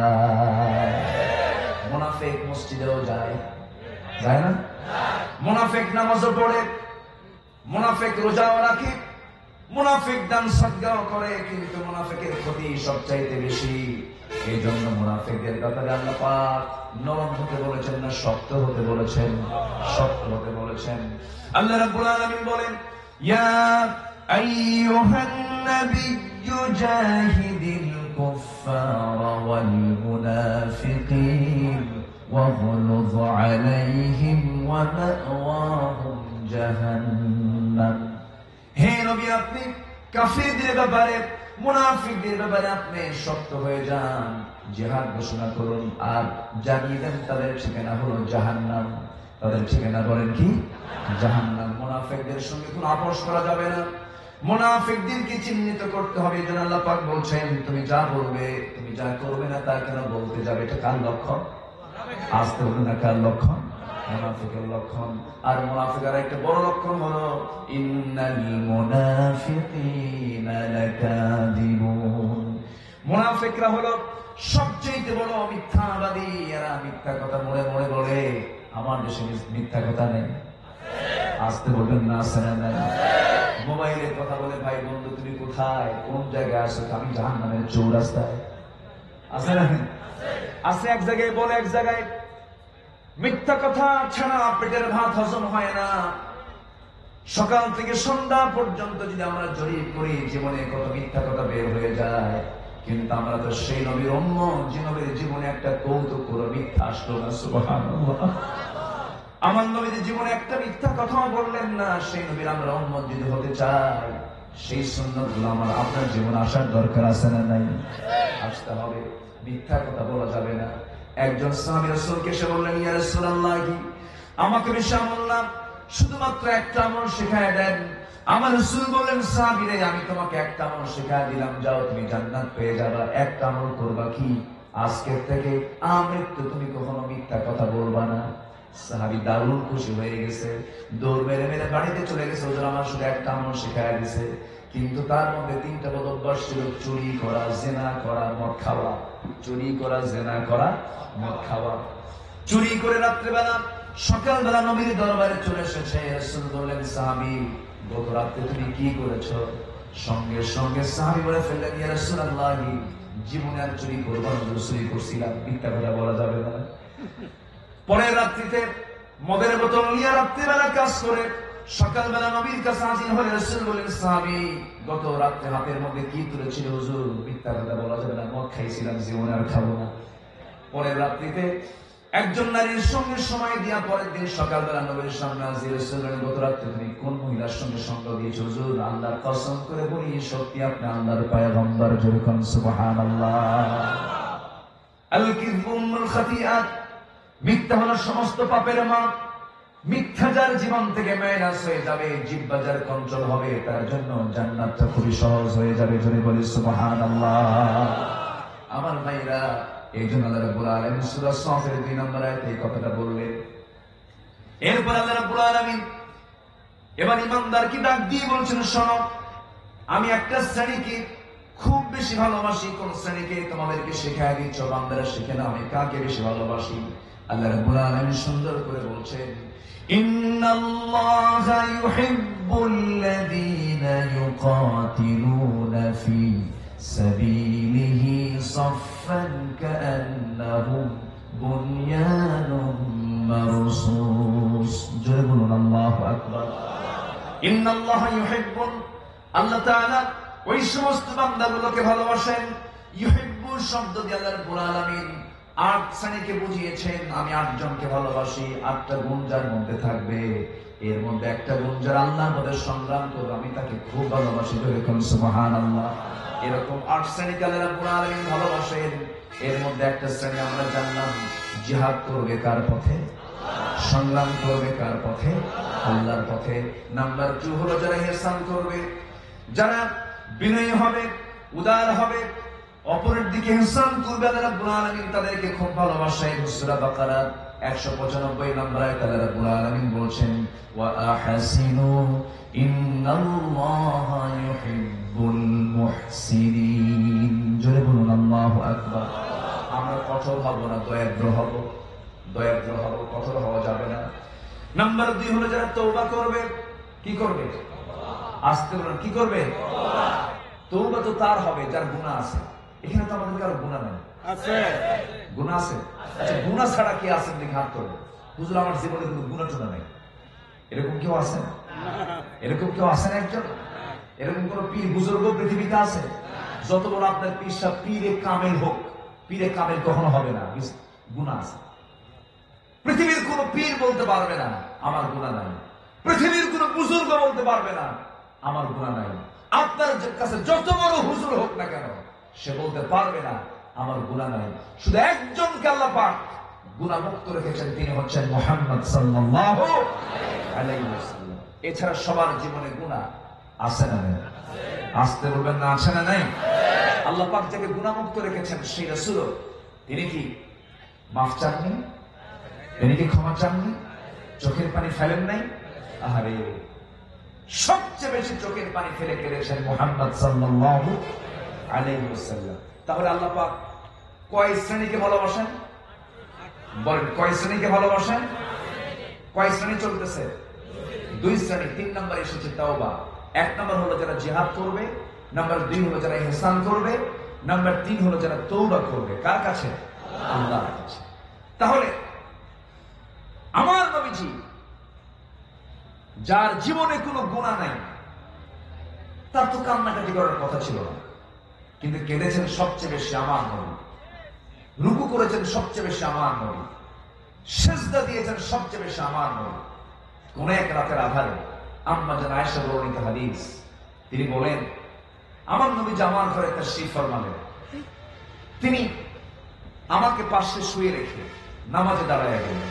আমার নবীজির ঘর তো ছিল, রাসূল যখন শুয়ে পড়তেন এক দেয়ালে মাথা ঠেকতো, আরেক দেয়ালে তার পা ঠেকে যেত।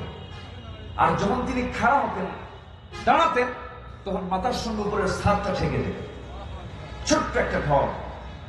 আম্মা জান আয়েশা বলেন রাসূল আমার ঘরে যখন শেষ রাত হতো তিনি দাঁড়িয়ে যেতেন, আমি তার পাশে শুয়ে থাকতাম।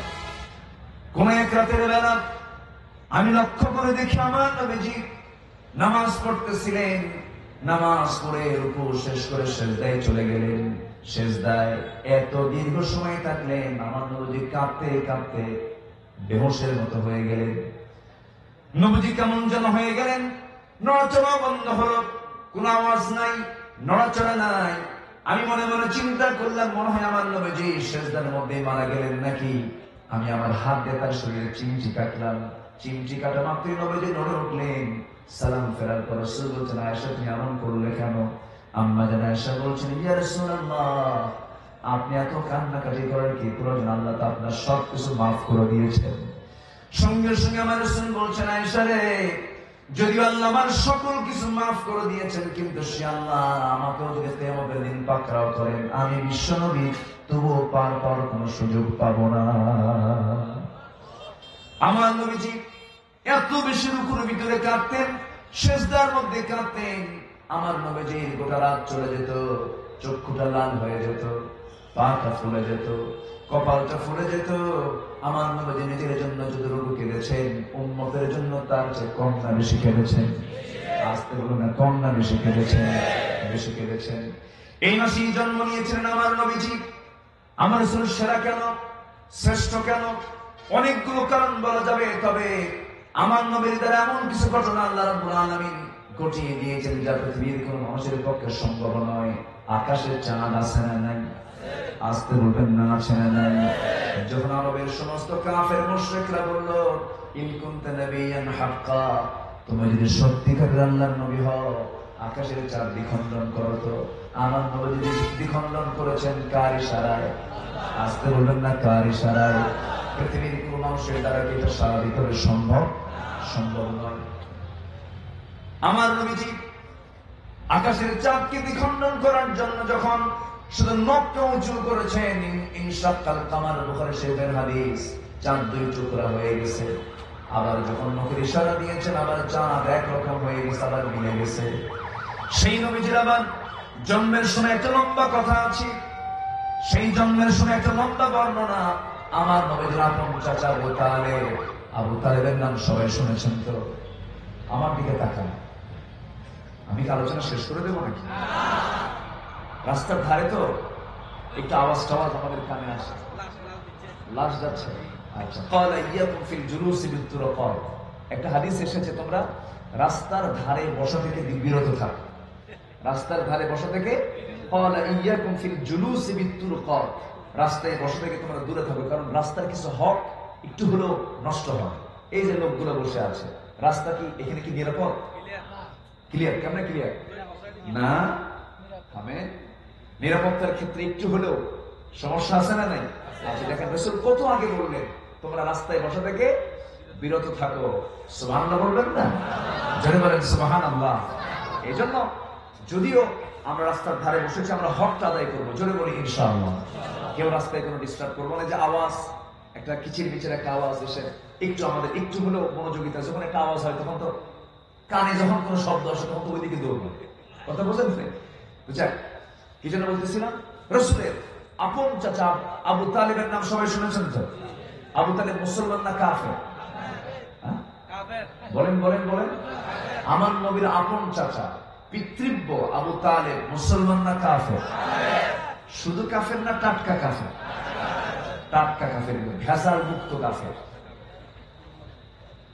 আমার নবীজির বাবার আপন ভাই, আমার নবীর বাবার কি আপন ভাই, একই মায়ের পেটের ভাই আবু তালিব।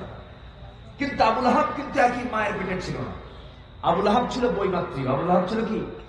বৈমাত্রীয়, অন্য মায়ের ছিল। আব্দুল মুত্তালিবের অন্য স্ত্রীর পক্ষে ছিল আবু লাহাব। কিন্তু আবু তালিব এবং আব্দুল্লাহ এই দুজন ছিলেন একই মায়ের, একই পেট থেকে দুজন এসেছেন। অথচ নিজের আপন চাচা আবু তালেব আপন লোক হওয়ার পরেও মুসলমান না কাফের? আমার নবীজি সারা জীবন আবু তালেব সারা থেকেছেন না একসঙ্গে থেকেছেন? বলেন বলেন বলেন। তাহলে কি অন্য ধর্মের অমুসলিম লোকের সাথে, কাফের লোকের সাথে বসবাস করতে কোনো বাধা আছে? আসতে পার কেন? কোনো বাধা আছে? কোনো সমস্যা আছে? তবে আত্মীয়তার সমস্যা আছে না? আত্মীয়তায় সমস্যা আছে। নতুন করে কোন আত্মীয় করতে হলে মুসলমান শর্ত। কিন্তু আমার নবীর আপন চাচা আবু তালিব, এখন সে তো কাফের। আমার নবীজি সারা জীবন কাফের চাচার সঙ্গে বসবাস করেছেন। কখনো কি গন্ডগোল লেগেছে? চাচার সঙ্গে কখনো গন্ডগোল লেগেছে? লাগে না। সম্মানিত ভাইয়েরা, আমি এই কথাটা কেন বারবার বলছি? আমার দেশে অন্য ধর্মের লোক আছে না নাই? আসতে বলবেন না, আছে না নাই?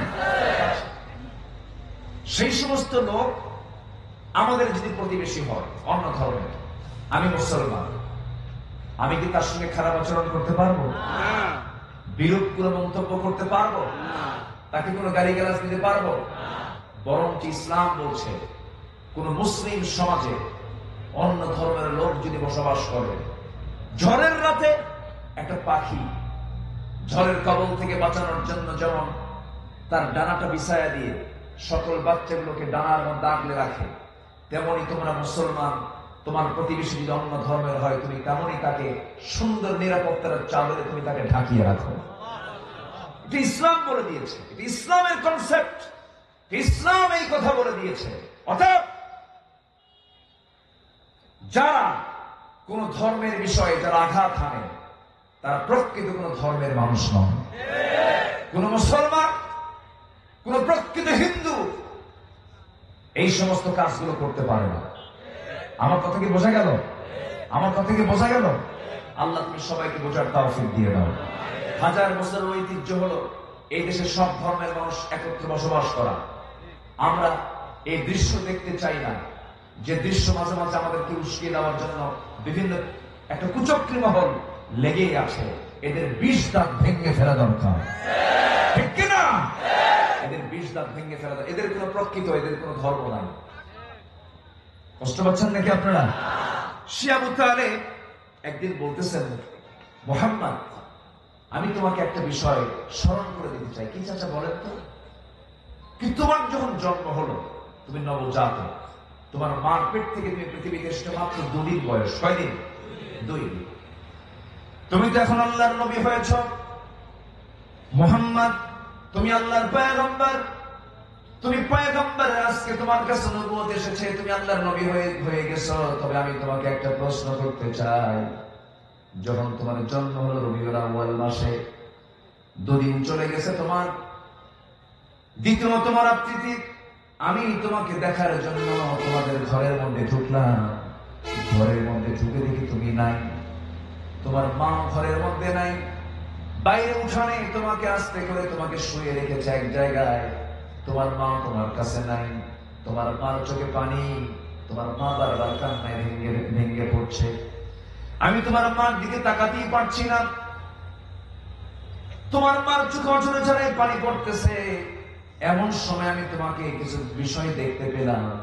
সেই বিষয়টা হলো, তুমি যখন খোলা আকাশের নিচে, তোমাকে চাঁদনি আকাশের নিচে যখন শুয়ে রেখেছে দেখতে পেলাম, তুমি যখন ডান দিকে তাকাও বাম দিকে চাঁদ, তুমি যখন ডান দিকে বাম দিকে তাকাও ডান দিকে চাঁদ।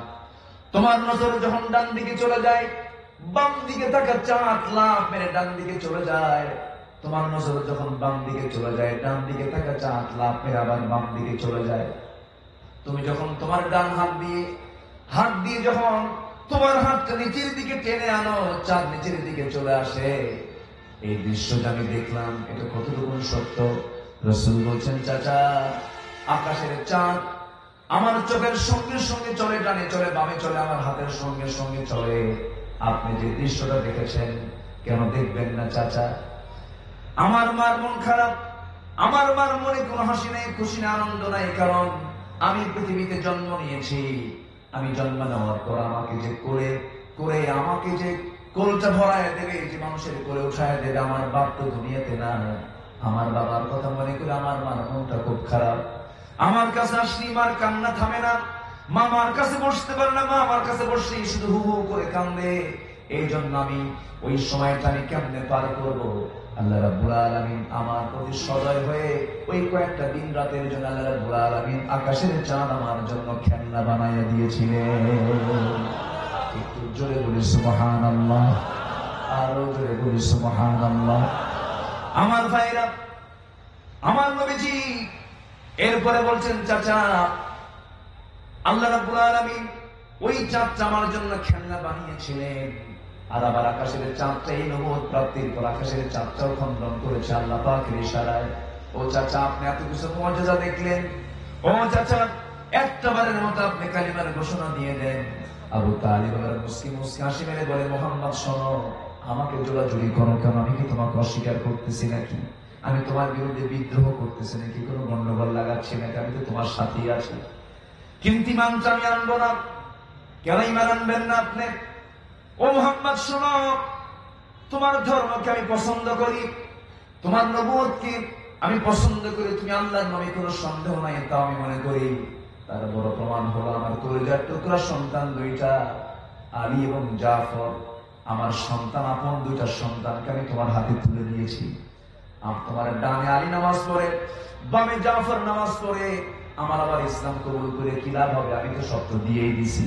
রাসূল বলেন, চাচা, যত হিকমত খাটান না কেন, জাফর যাবে জাফরের কবরে, আলী যাবে আলীর কবরে, আমি যাব, আমি রাসূল যাব আমার কবরে। আপনার কবরে আপনাকেই যেতে হবে, ঈমান টানতে হবে। আবু তালেব বলে, মুহাম্মদ, আমার মনে ঈমান আনা হবে না, কারণ বাপ দাদার ধর্ম আমি ছাড়বো না। এরকম লোক এখনো আছে না? না, আসতে বলবেন না, আছে না? না, আমার বাপ ওসর, আমি ওসর, এরকম চিন্তার কিছু লোক আছে না? নেই? হাসবুনা, আমার জন্য যথেষ্ট, যা পেয়েছি বাপ দাদার কাছ থেকে, এরকম কিছু লোক আছে না? আছে। এটা একটা দিন গ্রহণের চরম একটা বাধা। এটা রাসূল বলেন, চাচা, আপনি তো সবই করবেন, একটাবার কালেমা পড়েন, লা ইলাহা ইল্লাল্লাহ বলেন, এতটুকু বলেন। আবু তালেব বলছে, মুহাম্মদ, আমাকে জোরাজুরি করো না, আমি পারবো না। আমার নবীজি সেই সময় মাথা থেকে পা পর্যন্ত আমার নবীজির বরকতে হাতের ছোঁয়া দিয়েছিলেন। বললেন, চাচা, বলবেন না কেন? আমি বলতে পারবো না। সঙ্গে সঙ্গে ফেরেশতা নাযিল হয়ে জিবরিল আমিন বলছেন, ইয়া রাসূলুল্লাহ, মান আহবাবতা, আপনি যাকে ভালোবাসবেন আপনি তাকে হেদায়েত দিতে পারবেন না। হেদায়েতের চাবি কার হাতে? আসতে বলবেন না, কার হাতে? অথচ আমার নবীর ঘরের মানুষ আবু তালেব, কপালে ইসলাম জুটলো না। আর বেলাল ঘরের মানুষ না দূরের মানুষ? ঘরের মানুষ না দূরের মানুষ? সালমান ফার্সি ঘরের মানুষ না পারস্যের মানুষ? পারস্যের মানুষ। কত দূরে তাদের বাড়ি, কত দূরে তাদের ঘর, কত দূর থেকে আসলেন সালমান আল ফারিসি। 250 বছর বেঁচে ছিলেন। আল্লাহু আকবার বলবেন না? কত বছর? 250 বছর। যখন তিনি ইসলাম কবুল করেন তখন তিনি বুড়া মানুষ, বুড়া মানুষ। আমার নবীকে তিনি প্রমাণ করছেন এটিকে আসলে সত্যি আল্লাহর নবী। তিনি প্রথমে খ্রিস্টান ছিলেন, এরপরে অগ্নি পূজক ছিলেন, বহু ধর্ম চেঞ্জ করেছেন, সর্বশেষ মদিনায় চলে আসলেন। মদিনায় এসে নবীর সন্ধান পেয়ে চলে গেলেন নবীর কাছে। গিয়ে রাসূলকে বারবার দেখছেন, চট করে বলতেছেন যে আপনার গায়ের যে চাদরটা, প্রথমে প্রশ্ন করলেন যে আমি আপনাকে কিছু মান্যত দিতে চাই। রাসূল বলেন না, আমি মান্যত গ্রহণ করি না, আমি হাদিয়া গ্রহণ করি। ঠিক আছে, আমি আপনাকে কিছু গিফট করলাম। এরপরে বলতেছে আপনার গায়ের চাদরটাকে সরায় দাও। আমার নবীজি টের পেলেন সে আমাকে আমার নবুয়তকে পরীক্ষা করছে। আমার নবীজি করলেন কি, নিজের গায়ে ছিল চাদর, চাদরটা আস্তে করে খুলে ফেলে দিলে পিঠের মাঝখান বরাবর নবুয়তের কালো চিহ্ন সিলমোহরটা বের হয়ে গেল। সঙ্গে সঙ্গে সালমান ফার্সি লাফ মেরে নবীজি পিঠের উপরে বসে পড়ে তার দুটা ঠোঁট নবুয়তের সিলমোহরে লাগায় দিয়ে বলছে, এই মহাসত্য খোঁজার জন্য তো আমি দিনের পর দিন রাতের পরে রাত আমি ঘুম পাড়তে পারি নাই, আর আমাকে দেরি করাবেন না। আমি সেই পারস্য থেকে খুঁজে বের করার জন্য আপনার কাছে পর্যন্ত এসেছি, আপনি আমাকে পড়িয়ে দেন আশহাদু আল্লা ইলাহা ইল্লাল্লাহু ওয়াহদাহু লা শারীকা লাহু ওয়া আশহাদু আন্না মুহাম্মাদান আবদুহু ওয়া রাসূলুহু। হিদায়াত চাইব আমরা কার কাছে? আসতে বলবেন না, কার কাছে? আল্লাহর কাছে আমরা হিদায়াত চাবো। নামাজ আমরা 5 ওয়াক্ত পড়বো, নামাজটাকে ছেড়ে দেব না। আজান শুনবো, কাজ আগে না নামাজ আগে? আসতে বলবেন না, কাজ আগে না নামাজ আগে? আজান যখন হয়ে যাবে সবার আগে নামাজে দাঁড়িয়ে যাব, আজান শুনবো, নামাজে দাঁড়াবো, আমি মেহমান হয়ে যাবো আল্লাহ তাআলা। আল্লাহ তাআলা আমার সঙ্গে কথা বলা শুরু করবেন। যার নামাজ ঠিক হয়ে যাবে তার জন্য জান্নাতটাও ঠিক থেকে যাবে। জোরে বলি সুবহানাল্লাহ। নামাজটাকে আমরা সুন্দর করার চেষ্টা করব, নামাজ অবশ্যই আদায় করব। কারণ এই দুনিয়া ছেড়ে আমি আপনি যে কোনো মুহূর্তে মৃত্যুবরণ করে আমি নেক্সট একটা পর্যায়ে চলে যাব। মৃত্যুর সঙ্গে সঙ্গে আমার ঠিকানা কবর হয়ে যাবে, আলেমে বারজাখ আমি চলে যাব। তবে হ্যাঁ, কবরস্থানে কি আমাকে আপনাকে না হবে, কবরের যে আযাব আছে, আছে না নাই বলেন? আযাব তো অবশ্যই আছে। প্রশ্ন আছে না নাই? আছে। তবে একটা বিষয় আপনাদেরকে জানিয়ে দেই আমার বন্ধুগণ, ওই কবরের সম্মুখীন আমরা সবাই হয়ে যাব। তবে 5টা শ্রেণীর লোকেদের জন্য কবরে কোনো প্রশ্ন করা হবে না। কয় শ্রেণী? বলেন কয় শ্রেণী? শুনবেন, আজকে শুনবেন? আগ্রহ আছে সবার? যেহেতু আমরা সবাই কবরে যাব, একটু জেনে নেই, দেখি তো 5টা শ্রেণীর মধ্যে আমরা আসতে পারি কিনা। জোরে বলি ইনশাআল্লাহ। 12টা বাজে কি করি? অসুবিধা নেই, এটা বলে দেন, এটা বলতে হবে। সবাই এর জন্য অপেক্ষা। কি অসুবিধা নাই তো? ফজর না পড়লেও চলবে, আছে না পড়বো, তবে ফজর পড়বেন তো? জোরে বলি ইনশাআল্লাহ। কবরে যাবেন নাকি? হাত তোলেন। কবরে যাবেন না? অবশ্যই যাবো। কেউ কবরে যাবে না। কেউ কি যেতে চায়? সবাই কবরে যাবেন না? সবাইকে আমরা কবরে যাবো না? আলহাকুমুত তাকাসুর হাত্তা যুরতুমুল মাকাবির। সবাই আমরা কবরে চলে যাব, সবাই কবরে যাব। অতএব সেই কবরে গেলেই আতাহু মালাকান আসওয়াদান ইয়ারযাকান, দুজন ফেরেশতা আসবে, প্রশ্ন শুরু করবে। কয়টা প্রশ্ন হবে? বলেন মোট প্রশ্ন কয়টা? এই 3টা প্রশ্ন 5 শ্রেণীকে করা হবে না। কবরের কোন আযাব তাদের উপর হবে না। বিনা প্রশ্নে, কোন ইন্টারভিউ ছাড়াই জান্নাতের গন্ধ সে পেতে থাকবে। জোরে বলি সুবহানাল্লাহ।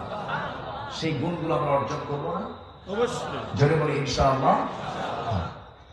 আমি খুবই আনন্দিত আজকে যে এত বড় মাহফিল থেকে একটা মানুষের কোনো নড়াচড়া নেই। আলহামদুলিল্লাহ, জোরে বলি আলহামদুলিল্লাহ।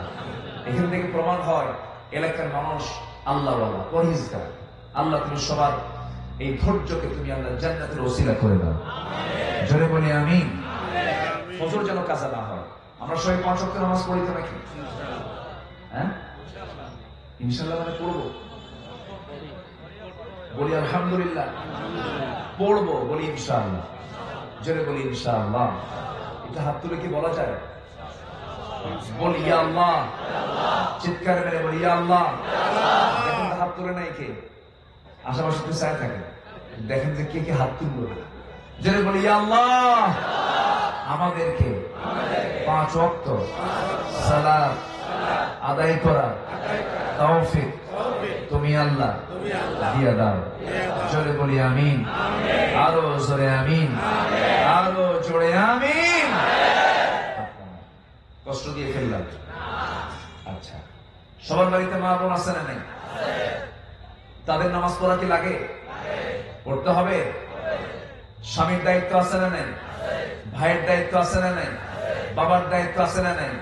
মেয়ে বোরকা না পড়লে বাবার তো গুনাহ নাই? বাবার গুনাহ আছে? বউ বোরকা না পড়লে, পর্দা না করলে স্বামীর তো কোনো গুনাহ নাই?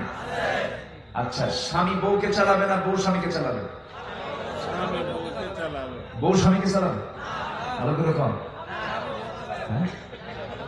আচ্ছা, স্বামী স্ত্রী নামাজে দাঁড়াবে, নামাজ পড়াবে কে? অনেকে বলছে বউ। ভালো করে কম। স্বামী স্ত্রী নামাজে দাঁড়াইছে, মসজিদে নামাজ পায় না, এখন নামাজ বাড়িতে হবে। ইমাম হবে কে, স্বামী না স্ত্রী? আচ্ছা, কয়েকদিন হয় স্বামী পড়ালো, কয়েকদিন পর যদি বউ বলে শোনো সমান অধিকার, ঠিক বুঝ না হবে? নামাজ হবে? নামাজ হবে? হবে না। তাহলে পরিচালক হবে নারী না পুরুষ? একজনকে তো পরিচালকের পদ দিতে হবে তো, তাই না? দিতে হবে তো, একজনকে দিতে হবে। এখন এটা আল্লাহ বানায় দিয়েছেন। এখন মায়েরা যদি বলে যে এটা ঠকাইছে, তাহলে কার বিরুদ্ধে দোষ চলে গেল? মেয়েদেরকে আল্লাহ পাক মর্যাদা বেশি দিয়েছে। পুরুষের চাইতে নারীর মর্যাদা কম না বেশি? বেশি। মর্যাদা মাদের বেশি, কিন্তু পরিচালনার দায়িত্ব আল্লাহ পাক তাদেরকে দেন। সংসারের আয় রোজগার, আয় ইনকাম সব দায়িত্ব নারীর না পুরুষের? পুরুষের। পুরুষ যদি হারাম কোনো খাবার নিয়ে এসে দেয়, বইয়ের যদি নিরুপায় না, মানে কোন উপায় নাই, তার কোন অবলম্বন নাই, উনি খেতে বাধ্য, ওনার এতে কোনো জবাবদিহি করা লাগবে না।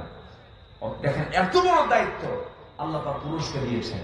সেই পুরুষের দায়িত্ব আমার মেয়ে, আমার বোন, আমার স্ত্রী, এরা কিভাবে চলছে আমাকে না দেখলে কিয়ামতের দিন আমাকেও জাহান্নামে যাওয়া লাগবে। এই জন্য যারা আসছেন সবার বাড়িতে মা বোন মেয়ে আছে, ওদেরকে 1 নম্বর কাজ, আমরা তাদেরকে পর্দায় রাখবো। জোরে বলি ইনশাআল্লাহ। জোরে বলি ইনশাআল্লাহ।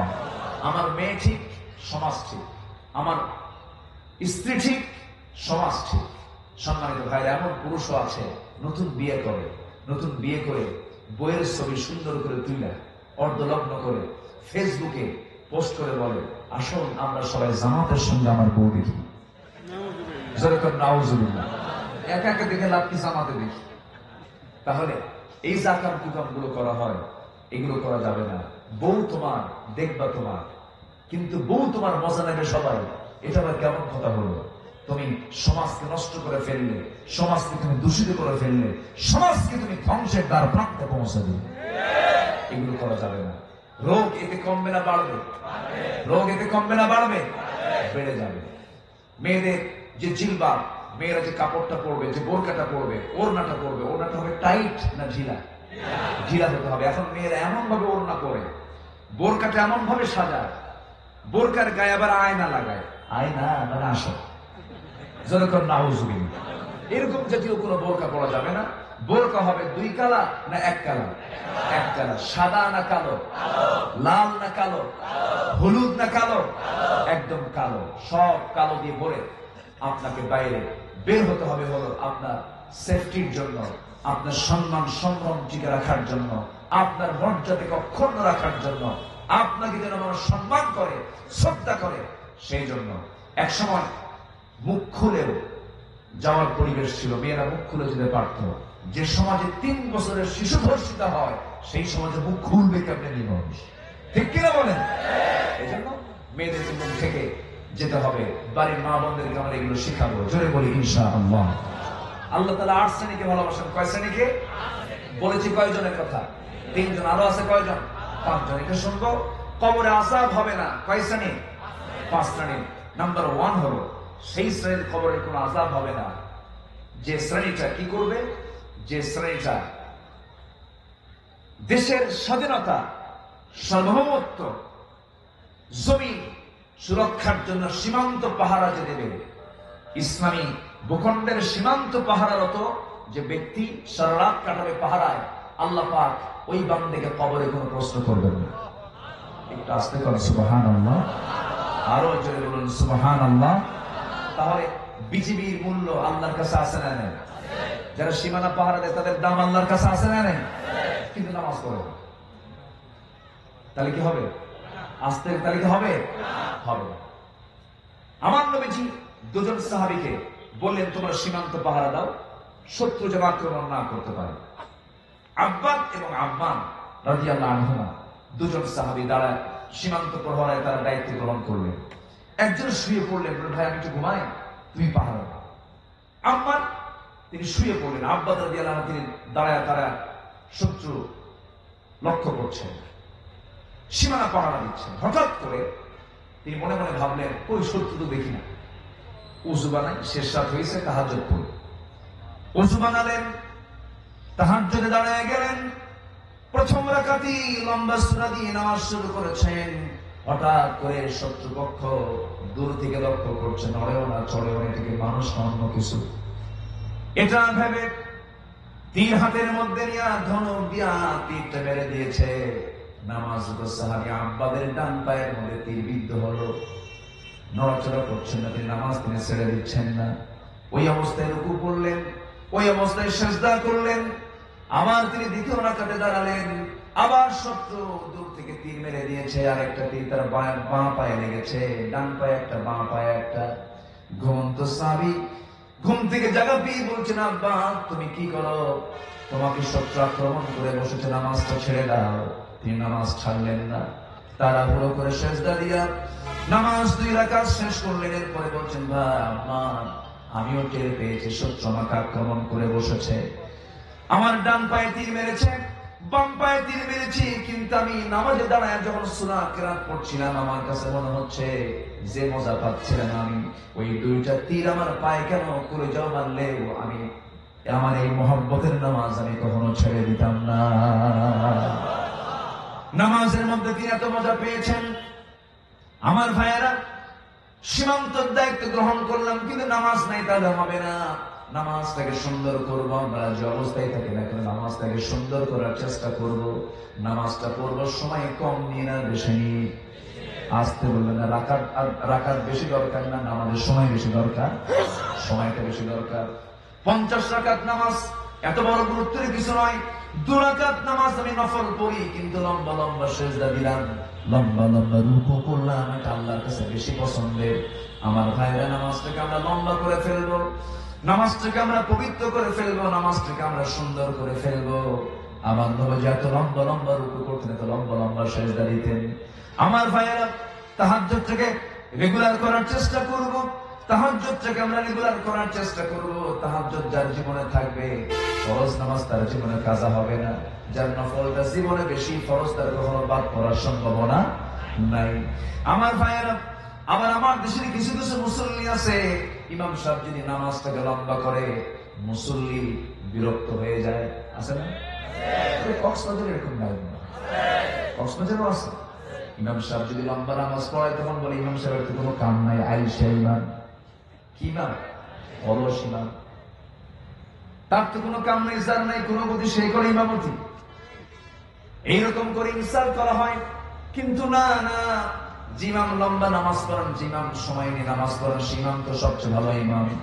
2019 সালে লাস্ট হজ করেছি করোনার আগ দিয়া, মাকে সাথে নিয়ে, বাবাকে সাথে নিয়ে, আমার স্ত্রীকে সাথে নিয়ে 4 জন মিলে হজে গিয়েছিলাম। মদিনায় যখন সফর হলো, সেই মদিনার সফরে আমি ফজরের নামাজ পড়তে যেতাম। একদিন ফজরের নামাজ পড়তে গিয়ে মাকে মেয়েদের মহলে দিলাম।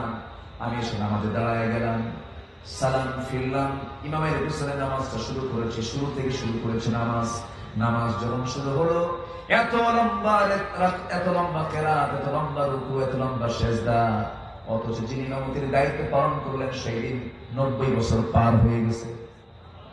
একজন বুড়ো ইমাম, বয়স্ক ইমাম নামাজি দাঁড়ায় গেছেন, আমরা তার পিছনে ইক্তেদা করতেছি। ফজরের নামাজ 2 রাকাত নামাজ মাত্র শেষ হতে সময় লেগেছে 29 মিনিট। কত মিনিট? 29 মিনিট। আমার দেশে কোন ইমাম, যে কোনো মসজিদে ইমাম যদি ফজরের 2 রাকাত নামাজ পড়তে নিয়ে যদি আধা ঘন্টা সময় নেয়, নামাজ শেষ বলবে হুজুর কান্টপ প্ল্যানের নাম আপনার ইমামতি নাই। কি কথা কি বোঝা গেল? এই হচ্ছে অবস্থা। নামাজ পড়বো আমরা, সময় কম নেব না বেশি নেব? কম নেব না বেশি নেব?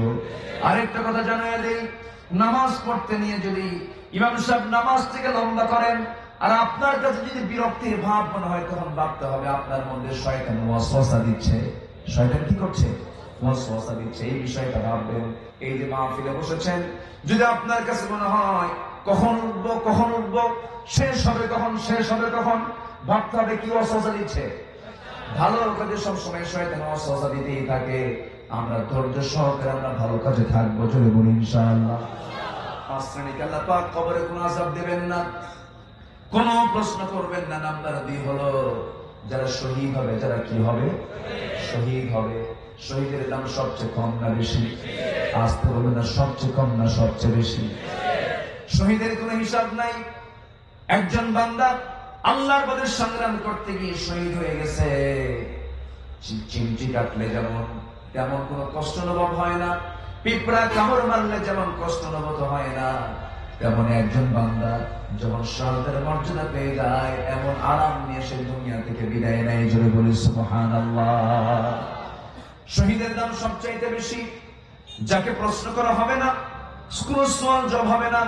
একজন সাহাবীর কথা মনে হয়ে গেল। উহুদ যুদ্ধের শহীদ তিনি।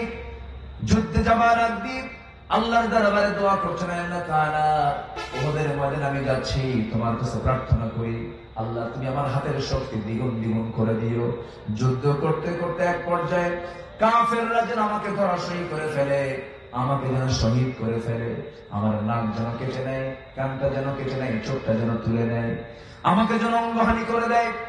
আমি লাশ হয়ে অঙ্গহানি হয়ে পড়ে থাকবো, আমাকে সমাহিত করা হবে। হাসরের ময়দানে তুমি আল্লাহ আমাকে ওইরকম নাক কাটা চোখ কাটার অবস্থায় তুমি আমাকে হাজির করবে। তোমার সামনে যখন আমি দাঁড়াবো, সেই সময় তুমি আমাকে বলবে ফিমা যদি আনফুক ওয়া উযুনুক, তোমার চোখ কান নাক কেন কাটা অবস্থায় তুমি আমার সামনে হাজির হয়েছো? সেই সময় বলবো আল্লাহ তোমার সময় তোমার দ্বীনকে কায়েমের জন্য আমার কাফেররা আমার কান নাক কেটে নিয়েছে, তোমার খুশির জন্য আমি এমনটা করেছি। আল্লাহ তুমি সেই সময় আমাকে বলবে আজকে কোনো হিসাব নিলাম না, তোকে আমি আল্লাহ জান্নাত দিয়ে দিলাম। জোরে বলি সুবহানাল্লাহ। ইন্নাল্লাহা ইউহিব্বুল্লাযীনা ইউকাতিলুনা ফী সাবিলিহি সাফফান কান্নাহুম বুনিয়ানুম মারসুস। আল্লাহ সেই সমস্ত বান্দাদেরকে দারুণ ভালোবাসেন যারা সীসা ঢালা প্রাচীরের মতো একতাবদ্ধ হয়ে যারা আল্লাহর পক্ষে যারা জিহাদ করে, সংগ্রাম করে, আল্লাহ তাদেরকে দারুণ ভালোবাসেন। আল্লাহ পাক কয়জনকে ভালোবাসেন? বলেন মোট কয়জনকে? 8 জনকে ভালোবাসেন। নাম্বার 4 হলো যারা ধৈর্যশীল। যারা কি? ধৈর্যশীল। আল্লাহু ইউহিব্বুস সাবিরিন, ইন্নাল্লাহা মাআস সাবিরিন। 2 জায়গায় 2 রকম কথা এসেছে। নাম্বার 5 হলো আল্লাহর উপরে যারা ভরসা করে, আল্লাহ রাব্বুল আলামিন তাদেরকে ভালোবাসেন। আল্লাহ সুন্দর করে বলেছেন ফাতাওয়াক্কাল আলাল্লাহ ইন্নাল্লাহা ইউহিব্বুল মুতাওয়াক্কিলিন। জোরে বলুন আল্লাহু আকবার। নাম্বার 6 হলো যারা ন্যায় বিচারক, আল্লাহ তাদেরকে দারুণ ভালোবাসেন। ফাহকুম বাইনাহুম বিল কিসত ইন্নাল্লাহা ইউহিব্বুল মুকসিতিন। জোরে বলুন আল্লাহু আকবার। নাম্বার 7 হলো যারা পবিত্র অর্জনকারী, আল্লাহ তাদেরকে দারুণ ভালোবাসেন। আল্লাহ সুন্দর করে বলেছেন ইন্নাল্লাহা ইউহিব্বুত তাওয়াবিন ওয়া ইউহিব্বুল মুতাতাহহিরিন। জোরে বলুন আল্লাহু আকবার। নাম্বার 8 হলো যারা মুত্তাকি, যারা পরহেজগার, যারা আল্লাহর সমস্ত বিধানগুলো মেনে চলে, আল্লাহ তাদেরকে দারুণ ভালোবাসেন। আল্লাহ সুন্দর করে বলছেন সূরা তাওবার 4 নম্বর আয়াতে, ইন্নাল্লাহা ইউহিব্বুল মুত্তাকিন। সব জায়গায় সমস্ত আয়াতে ইউহিব্বুন শব্দ আছে না নাই? ইউহিব্বুল মুতাতাহহিরিন, ইউহিব্বুল মুত্তাকিন, ইউহিব্বুল মুকসিতিন, ইউহিব্বুত তাওয়াবিন, ইউহিব্বুল মুহসিনিন, ইউহিব্বুল্লাযীনা ইউকাতিলুনা ফী সাবিলিহি সাফফান কান্নাহুম বুনিয়ানুন মারসুস। 8টা প্রসঙ্গ আমি শেষ করলাম। ওইদিকে কবরে আযাব হবে না কয়জনের? 5 জনের। নাম্বার 2 চলে গেল, শহীদের কোনো হিসাব নাই, শহীদের কোনো প্রশ্ন নাই। নাম্বার 3 হলো যে বান্দা প্রত্যেকটা দিন নিয়মিতভাবে সূরা মুলক পড়বে। তিরমিজি শরীফের হাদিস, যদি কোনো বান্দা প্রত্যেকদিন সূরা মুলক পড়ে দিনটা কাটায় দেয়, কবরে তাকে কোনো প্রশ্ন করা হবে না। একটু জোরে বলি সুবহানাল্লাহ, জোরে বলে সুবহানাল্লাহ। কবরের ফিতনা থেকে সে বেঁচে যাবে, কবরের আযাব থেকে সে বেঁচে যাবে। নাম্বার 4 হলো যে বান্দার মৃত্যুটা হবে জুমার দিনে, যে বান্দার মৃত্যু হবে জুমার রাত্রিতে অথবা জুমার দিনে। জুমার রাত মানে হলো আজকে জুমার রাত, কালকে কি বার? জুমাবার।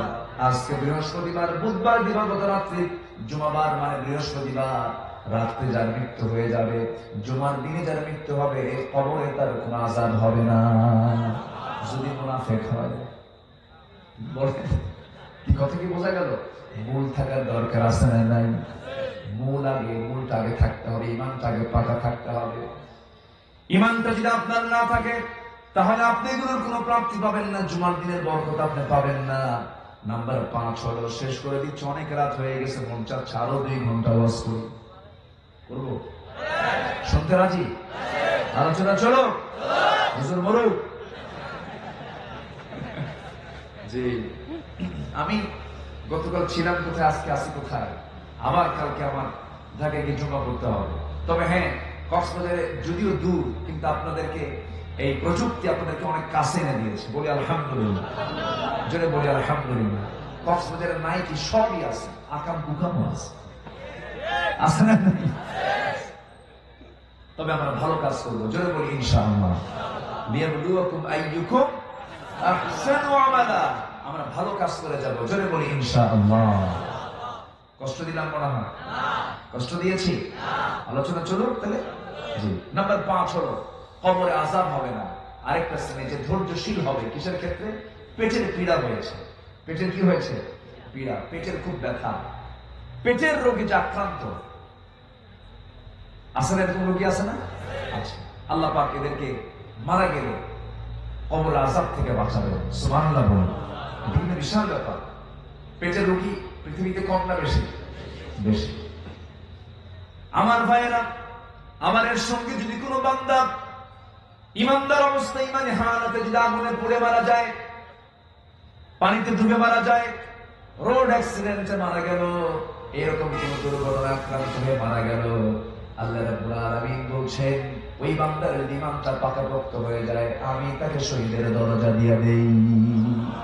জোরে বলে সুবহানাল্লাহ। আল্লাহ কি চান কোন বান্দা জাহান্নামে যাক? আল্লাহ চান না কোন বান্দা জাহান্নামে যাক। আল্লাহ চান সব বান্দাগুলো জান্নাতের মেহমান হয়ে যাক। কিন্তু বান্দা, যে সমস্ত বান্দা জাহান্নাম পাবে, সেটা কি বান্দার দোষ না আল্লাহর দোষ? অনেকে চুপ করে আছে, আল্লাহর দোষ। সেটা কার দোষ? আল্লাহর দোষ না বান্দার দোষ? পরীক্ষায় ফেল করে ছাত্র, শিক্ষকের দোষ না ছাত্রের দোষ? শিক্ষক তো ঠিকই শিক্ষা দেন, শিক্ষক তো ঠিকই টিচিং করেন, তাকে বোঝান, সবকিছু জানান, কিন্তু ছাত্র পরে অবহেলা করে। কিন্তু শিক্ষক কিন্তু ঠিকই জানে এই ছাত্র আমার ফেল করবে না পাশ করবে। শিক্ষক জানে না? শিক্ষক জানে ফেল করবে না পাশ করবে। আল্লাহ তেমনই জানেন এই সমস্ত বান্দাগুলো জান্নাত পাবে না জাহান্নাম পাবে, আল্লাহ জানেন। কিন্তু কিছু করার নাই, কারণ লাহা মা কাসাবাত ওয়া লাকুম মা কাসাবতুম। সেই যা অর্জন করেছে তার জন্য, তুমি যা অর্জন করেছো তোমার জন্য, এই জন্য তোমাকে আমলগুলো করতে হবে। সুন্দর আমল করবে, সুন্দর কাজ করবে, আমি তোমাকে পুরস্কার দিয়ে দেবো। ওয়াকিমু ওয়াজনা বিল কিসত ওয়া লা তুসিরুল মিজান। দুনিয়ার মিজানকে সঠিক করবে, আখিরাতে আমি তোমাকে জান্নাত দিয়ে দেবো। জোরে বলি সুবহানাল্লাহ। বান্দার হক নষ্ট করবা না, পরিবারের হক নষ্ট করবা না, সমাজের হক নষ্ট করবা না, পিতামাতার হক নষ্ট করবা না, আমি তোমাকে জান্নাত দিয়ে দেবো। 5 জনের দোয়া কবুল হয় না, কয়জনের দোয়া কবুল হয় না? 5 জনের দোয়া কবুল হয় না। 1 নাম্বার হচ্ছে অমুসলিম, যে তার দোয়া কবুল হবে। নাম্বার 2 হলো যে কবিরা গুনাহ করে, কবিরা গুনাহগারের কোন দোয়া আল্লাহর দরবারে মঞ্জুর হবে না। আলা উনাব্বিয়ুকুম বিআকবারিল কাবাইর আশরিকু বিল্লাহ উকুকুল ওয়ালিদাইন ওয়া কওলুজ জুর। এই সমস্ত বড় বড় গুনাহ যে বান্দার জীবনে থাকবে, আল্লাহ তার গুনাহগুলোকে মাফ করবেন, আল্লাহ তার গুনাহের কারণে কোনো দোয়া কবুল করবেন না। নাম্বার 3 হলো মুশরিক, যারা শিরকের কাজ যারা করে, শুধু অন্য ধর্মের লোকে শিরকের কাজ করে না, কিছু মুসলমানও আছে শিরকের কাজ করে। আসতে বলবেন না, আছে না নাই? দুর্গা পূজায় অনেক মুসলমান যাওয়ার মতো লোক আছে না নাই? পূজাতে হিন্দু ভাইরা বেশি থাকে না মুসলমান বেশি থাকে? আলহামদুলিল্লাহ। কি করবেন আপনারা বলুন, কি বলবেন? নারিকেলের নাড়ু আছে না নাই? নারিকেলের নাড়ুগুলো খেতে যায়, বিসমিল্লাহ কয়, মনে হয় নাকি? এগুলো করা যাবে না। শিরকের কোনো কাজে নিজেকে জড়ানো যাবে না। আমার হিন্দু ভাইরা যা করবেন তাদের ধর্মের কাজ তারা করবেন, তারা তো আমাদের ঈদগাহে আসে না, তারা তো আমাদের জানাজায় আসে না, তারা তো আমাদের জুমার মসজিদে আসে না। আমার কেন যেতে হবে সেই জায়গায়? সেই জায়গায় পূজা পার্বণে আমি দুর্গা পূজার নারিকেলের নাড়ু আমি কেন খাবো? তার ধর্ম তিনি পালন করবেন, আমার ধর্ম পালন করবো। কোনো বাজে মন্তব্য করার দরকার নাই, কিন্তু ওই সমস্ত খাবার খাওয়ার কোনো দরকার নাই। আমার ভাইয়েরা, শিরকের কোনো কাজ করা যাবে না। নাম্বার 4 হলো পিতামাতার অবাধ্য হওয়া যাবে না। নাম্বার 5 হলো সেই লোকের দোয়া কবুল হয় না যে রাসূলকে গালি দেয়। রাসূলকে গালি দেওয়ার মতো কুলাঙ্গার আমার দেশে আছে না নাই? আছে না নাই? সময় আসুক, আসবে সময়, আসে না? আসবে না? আসবে না? আসবে না? গাড়ির চাকা কি এক জায়গায় থাকে? ঘুরতে থাকে। কারো পৌষ মাস, কারো সর্বনাশ। একদিন পৌষ মাস আসবে তো। রাসূলকে যারা গালি দিয়েছ তাদের কোনো ছাড়াছাড়ি নেই, তারা লাঞ্ছিত হবেই হবেই হবে। ঠিক কিনা? সব ছাড় দেব, রাসূলকে গালি দিবা জিহ্বা টেনে ছিড়ব। সব ছাড় দেব, আল্লাহকে নিয়ে, রাসূলকে নিয়ে, কোরআনকে নিয়ে কোনো আপত্তিকর কোনো মন্তব্য করলে বিন্দু পরিমাণ কোনো ছাড়াছাড়ি দেওয়া যাবে না। আল্লাহ তুমি সবাইকে ঈমান সহকারে পৃথিবীতে টিকে থাকার তৌফিক দিয়ে দাও। দেওয়ালে পিঠ ঠেকলে আমরা আর বসে থাকবো না। আল্লাহ তুমি সবাইকে বোঝার তৌফিক দিয়ে দাও। জোরে বলি আমিন, আরো জোরে আমিন, আরো জোরে আমিন। আমরা বসে থাকবো না, আমরা সময় অবহেলা করবো না, সময়গুলোকে কাজে লাগাবো। জোরে বলি ইনশাআল্লাহ। চুপ থাকলে ফিকির, আর কথা বললেই জিকির। চুপ থাকলে কি ফিকির, আমরা চিন্তা করবো আমাকে কে বানিয়েছেন, আমাকে চেনার দরকার আছে না? না, আমাকে না চিনলে আমি কি আল্লাহকে চিনবো? আমাকে চেনার তুমি তৌফিক দাও খোদা, তোমাকে চেনার তুমি তৌফিক দাও। মান আরাফা নাফসা ফাকাদ আরাফা রাব্বাহ। যে নিজেকে চিনতে পেরেছে সে তার আল্লাহকে চিনতে পেরেছে। জোরে বলে সুবহানাল্লাহ। আমরা নিজেকে চিনবো, জানবো, নিজের জীবন গড়বো কোরআন দিয়া। জোরে বলি ইনশাআল্লাহ।